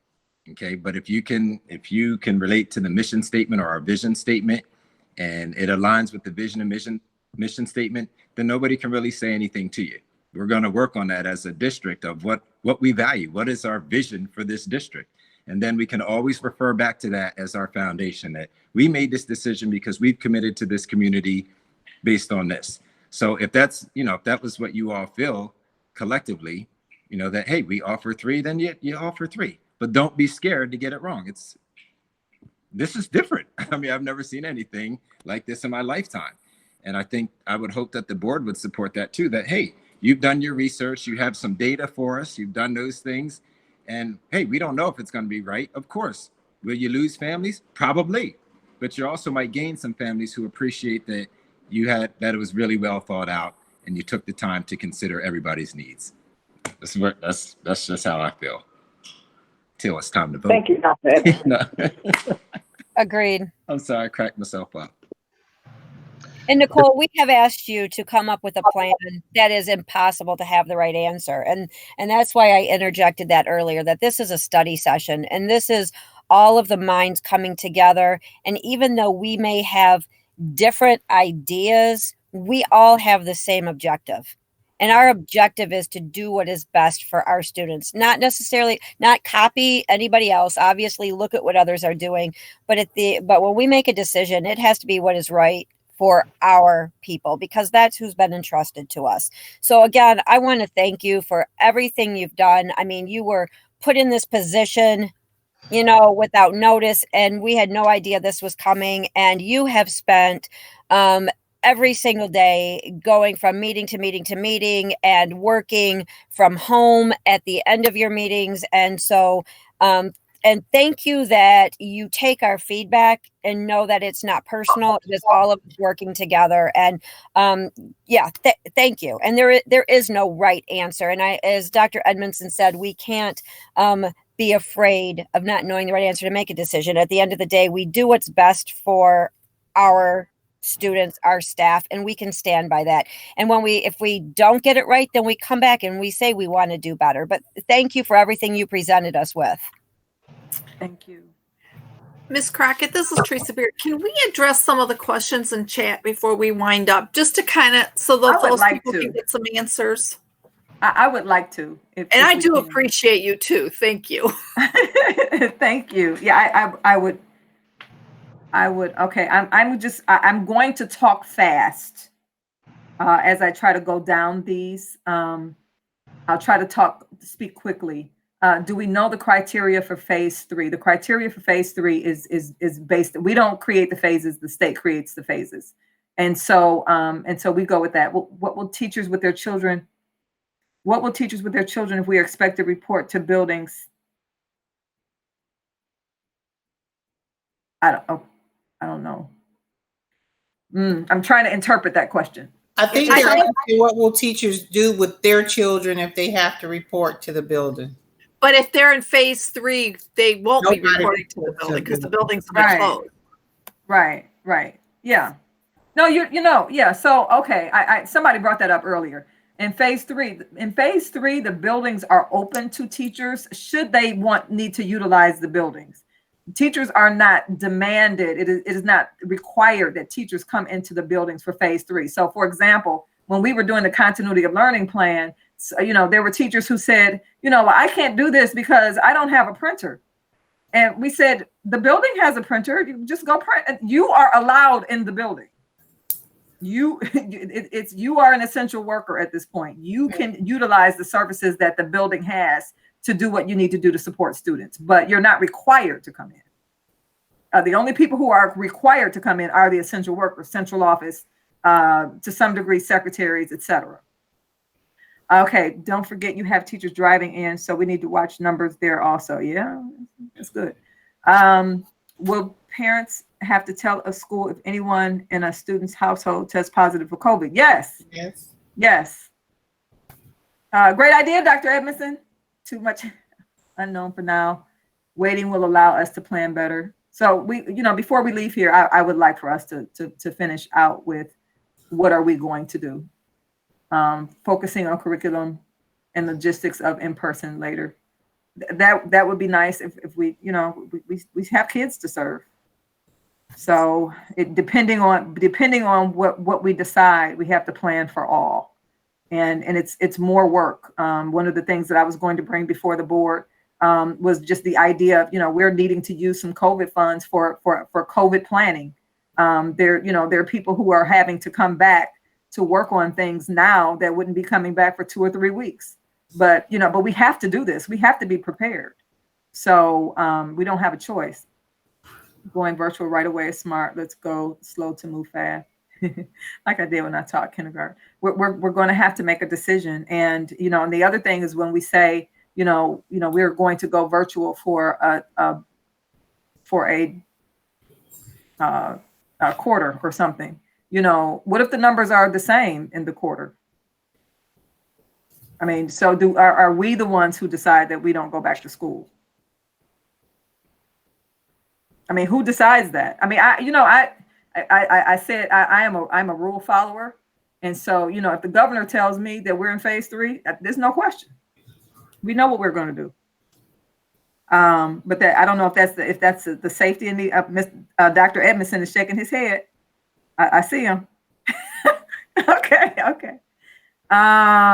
We would have to start training teachers. Would that be paid? Yes.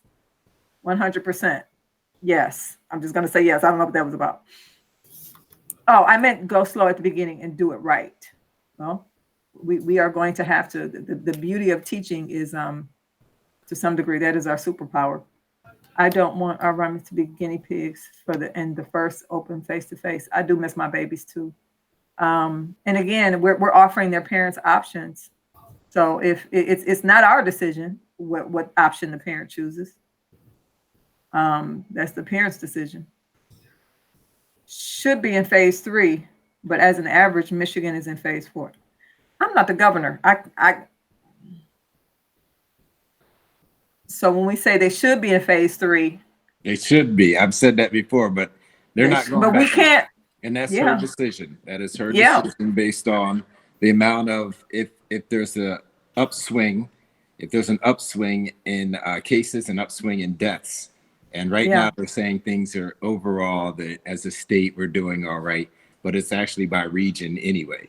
But we're phase 4 unless something really, like if there's a major break, a major spike, then we would go to phase 3. But right now, but I think it's important that we educate parents on that we come up with a document, that we take what the governor has, truncate it, make it smaller, make it really easy to understand and read that this is what happens in phase 1. Okay. And why would you be in phase 1? Bam, because of this. This is what happens in phase 2 to schools. Bam, this is how you get to phase 2. This is phase 3. Bam, this is what happens. And in phase 3, as you said, everything else is shut down. Everything is virtual then. So the hybrid is gone. The traditional is gone. Everything is virtual. Phase 4 right now is all these 3. And I believe phase 5 is going back to the traditional way that we're used to doing things. Right. Okay, and but there are some areas. The community has to be educated, even teachers. We all have to be educated on what phases, and as a board too, just what phases. And then it's our responsibility to pay attention to what the governor says that we're in. And to that point, there are some areas or some regions of the state that are in phase 5. So, but that was determined by the governor and her team of experts. That was just kind of a statement. If in phase 4, for those families that need in-person, could we offer some support in small groups? That's a thought. That's a thought. Maybe we need to think further through that. Have the logistics of hybrid been laid out? It's just hybrid is just the same as the 5-day in-person. We're just allowing people to stay home on certain days. So we're not changing anything that we're doing. How does that work for self-contained students and teachers? The special education requirements how would we be able to teach in person and virtual? Would be supporting those students using the devices as well. We have to teach and train all of our students to use their devices, because in the event that they can't come to the building anymore. Are we worried about students leaving if we do only offer online? This is happening in my home district. Parents are paying for private schools. Parents are paying for private schools, are choosing charter schools so their kids can go to school. You get that? Yeah, it's that parents are, if there's only an online version, what's happening in other places is that parents are saying, I'm taking my kid out, and they put them in a charter school that offers traditional or hybrid, or they go to another district, just like us. That already came up. Would people go to Wayne Westland? Are they going to go to Summit? Are they going to go to Van Buren? That's a possibility. Yeah. If we're only virtual, that's a real possibility. But they have to make sure that they get them there. It's always an issue too. Right. How will we be able to enforce a timeline for parents picking up kids pre-pandemic students? And so we have to. So do we have to be strict, and do we have to be clear? Yes. If you knew your child was sick and you sent them to school and you left them here all day, they just became virtual. Because we're not doing that with you. So we will have required. Sorry, I went mama for it. Sorry. I went mama, didn't I? Okay, I'm sorry. Okay. Sorry. Okay. If the teacher goes home, the students should because they were exposed to the 6 teachers. So yes, everyone is quarantined until we know differently, that the teacher has to have a negative test. So that group, which is another reason why we have to have that same platform that says, if the, and again, it goes back to, does the teacher feel well and continue teaching from online, or does someone now have to take over that teacher's classes? Individual supply. So nope, we can't do the individual. The reason why we're going to the online platform is because it has the interactivity in the computer versus putting a worksheet up on the screen and students not being able to manipulate and to click on things. So for example, there's a 3rd grade activity that we were looking at that had to do with multiplication. And so when the student clicked certain things, the boxes turned red. That's the purpose of using an online platform, so that there's some interactivity instead of me putting a worksheet on the screen and hoping that it works out. It provides that feedback so that kids know, oh, I did it right, or no, I didn't do it right, because I don't have the advantage of having those manipulatives. And as a teacher, how do you do that virtually anyway? You're hoping that you can see every child's table, if you will, to see if they did it right. That's not going to work. We talked about that. We have to continue conversations all the time. Temperature checks, that's still a question mark. We still have time to answer that.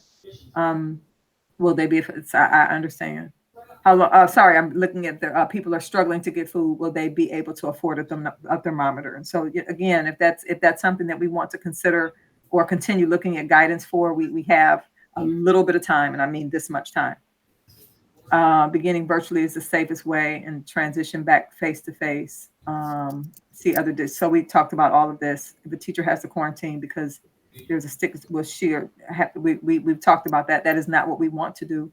Obviously, we have to look at guidance and legal, but we don't want to have to penalize anyone. Nicole, could you stop on that point? Just if the teacher has to quarantine, please. Yes.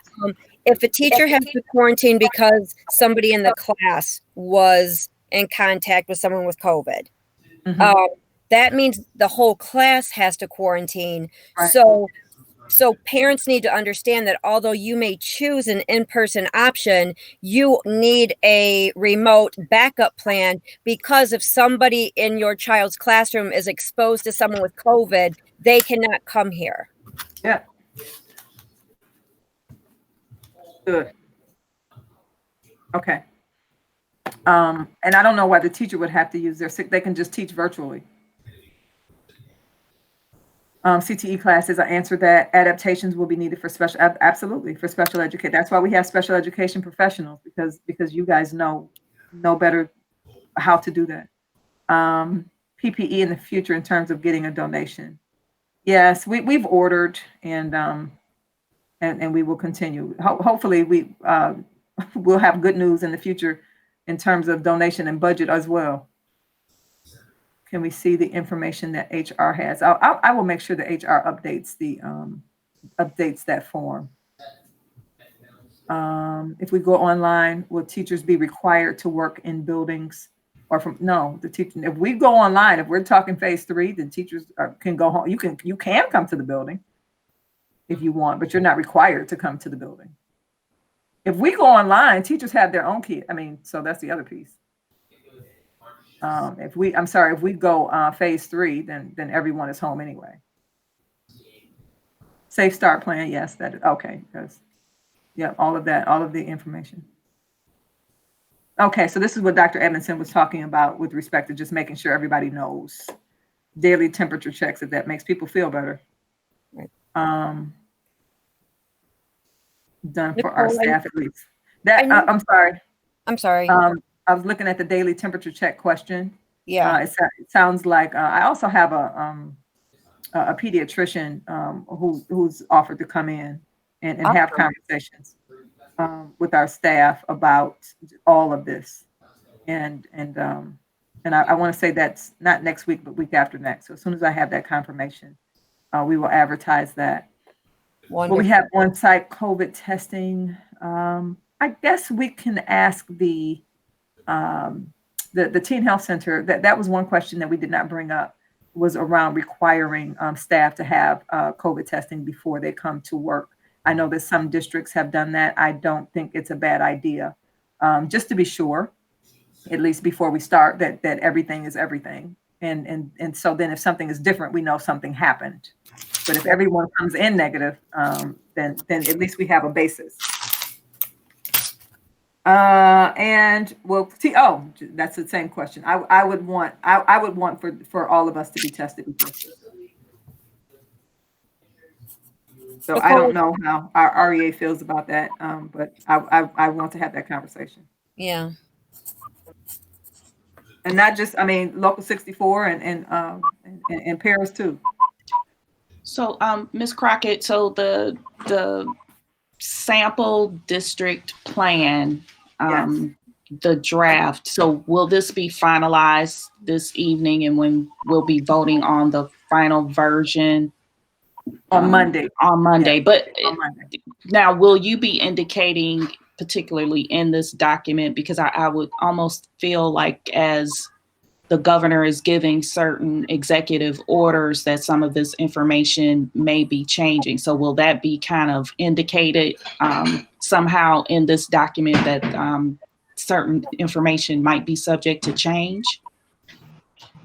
I've said it in different places, but if I go back and look at it, I would not be surprised if it's not already stated. So I would just need to, but I'm writing it down regardless. I'm writing it down just in case it's not there. Ms. Crockett, this is Ms. Kennard. I have a quick question. Yeah. We know that in a traditional school day, that in some instances, teachers are absent, and we had subs who were in the classroom. So with the virtual learning, substitute teachers now are becoming obsolete, or how would substitute teachers be utilized in a virtual learning role, or if at all? Well, it could be the case that so they would not be included in the redeployment. However, if we have the opportunity to use them as support as needed, even when we talk about our special education students and them needing to, having modifications, accommodations, additional support, if we are able to continue to utilize for student learning, then that's what we would prefer to do.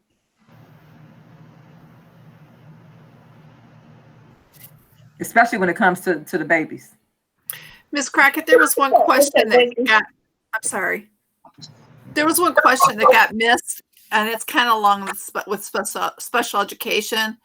It says, has there been any discussion about getting training for special ed staff to administer online assessments and online teletherapy?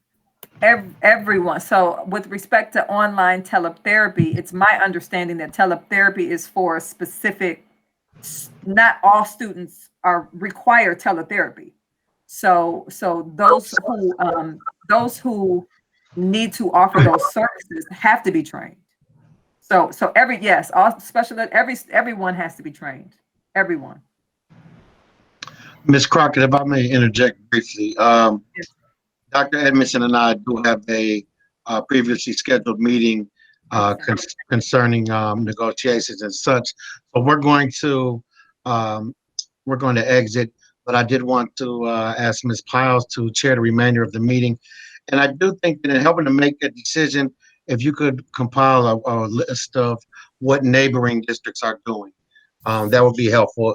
I'm sure most know that I'm a big fan of providing parents options, but I do understand that the number one goal is well-being of our children. So I do want to see what our neighboring districts are doing so we can make an informed choice. Absolutely. Okay, thank you all so much. And Ms. Piles, thank you for chairing the remainder of the meeting. And I would just like to thank the committee and Ms. Crockett, you've done an excellent job. I've never met you before, but this is a wonderful first meeting, very impressive. I'll share that with you. And the passion of the staff that's participating, thank you so much. And we're gonna do what's right by this community. So thanks again. Sorry I have to go, but you'll see me real soon. Good. Thank you. Thank you so much. Thank you. Mrs. Crockett, I would like to say. We were all matching. Did you say? Sorry, go on. I'd like to say that as we talk about staff testing before school starts, we need to keep in mind that a test is an indicator of whether someone is positive or negative at that particular time. And we also need to be mindful that there are false positives and false negatives. So just keep that in mind, that so that we don't put too much, too much confidence in the result of a one-time test before people come back to school. The other thing I would like to say is, reading these comments, I see a lot of teachers concerned that, well, my children attend in another district, and what happens if they have already decided to go 100% remote learning, or what happens if I'm teaching in Romulus and all of a sudden they go. Well, I have good news. Romulus Community Schools is now accepting school of choice students. So if anybody needs enrollment package information, feel free to contact me. I will do a porch drop off. I will do email delivery. I will do whatever it takes so that you and your children can attend school in the same district, Romulus Community Schools. But together, if you choose not to, we do need to clearly communicate that our obligation is to serve the students enrolled in Romulus Community Schools.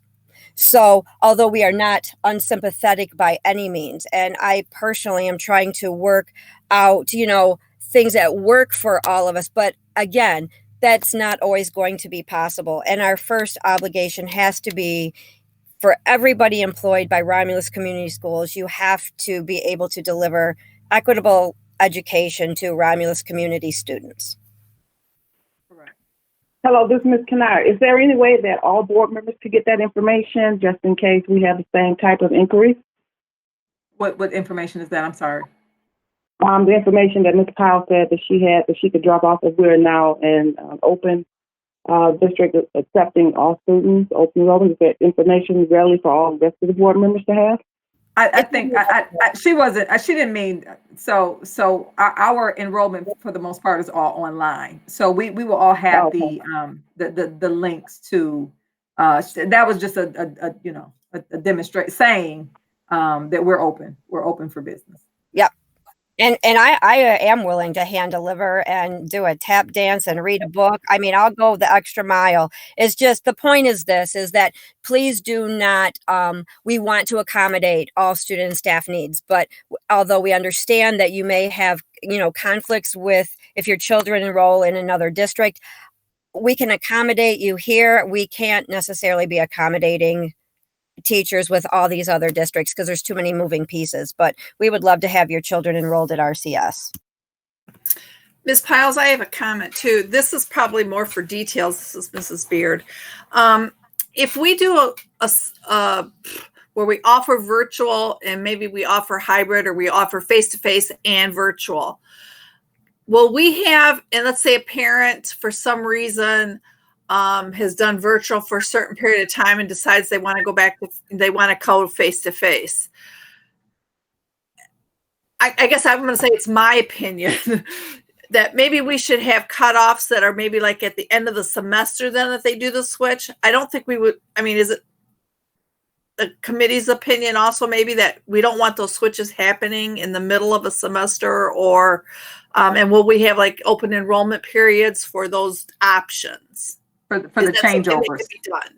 For the changeovers, and so it's inevitable because people, you know, we think we know what we think we know, and then we find out, and so there do need to be cutoffs. We've been having conversations around quarters versus semesters. And so we have to, so that's something that has to be decided by the committee. There are some districts that say, you know, once you choose one, you've got it. That's it. I would prefer not to do that. At the same time, we can't, you know, the instability is not good for the children or the staff. And so, you know, to say, well, this week you can do this and this week you can do that. We are taking attendance. If your child is supposed to be here on this and this day and they do not check in, then that makes they're absent. And so now we're still looking, you know, this is school now. This is not the spring. This is school now. You are responsible for bringing your child to school.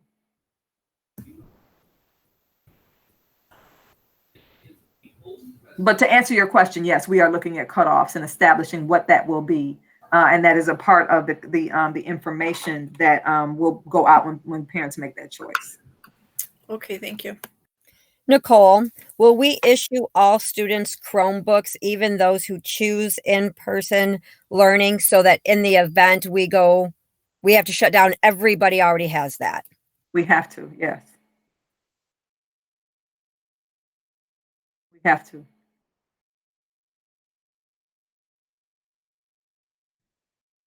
So I guess my question is at this point, and I appreciate talking about the list of districts who are going remote.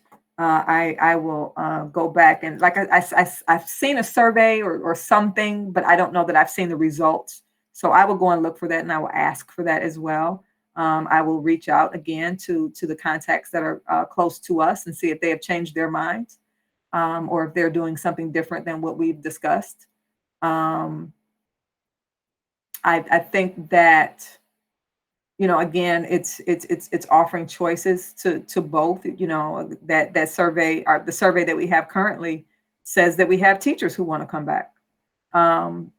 So I mean, there are some teachers who say, you know, I'm concerned, but there are some teachers who are saying, you know, it's been long enough. I'm ready to see my kids. When are we starting school?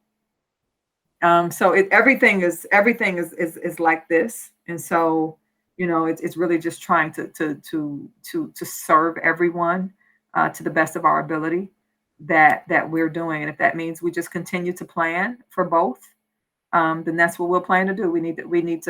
That's what we'll do. Nicole, thank you for all of this information and for taking all these questions that are all over the place, and for continually providing us with communication and information as it becomes available to you. You are much appreciated and valued, as is everybody who has joined us and offered input tonight.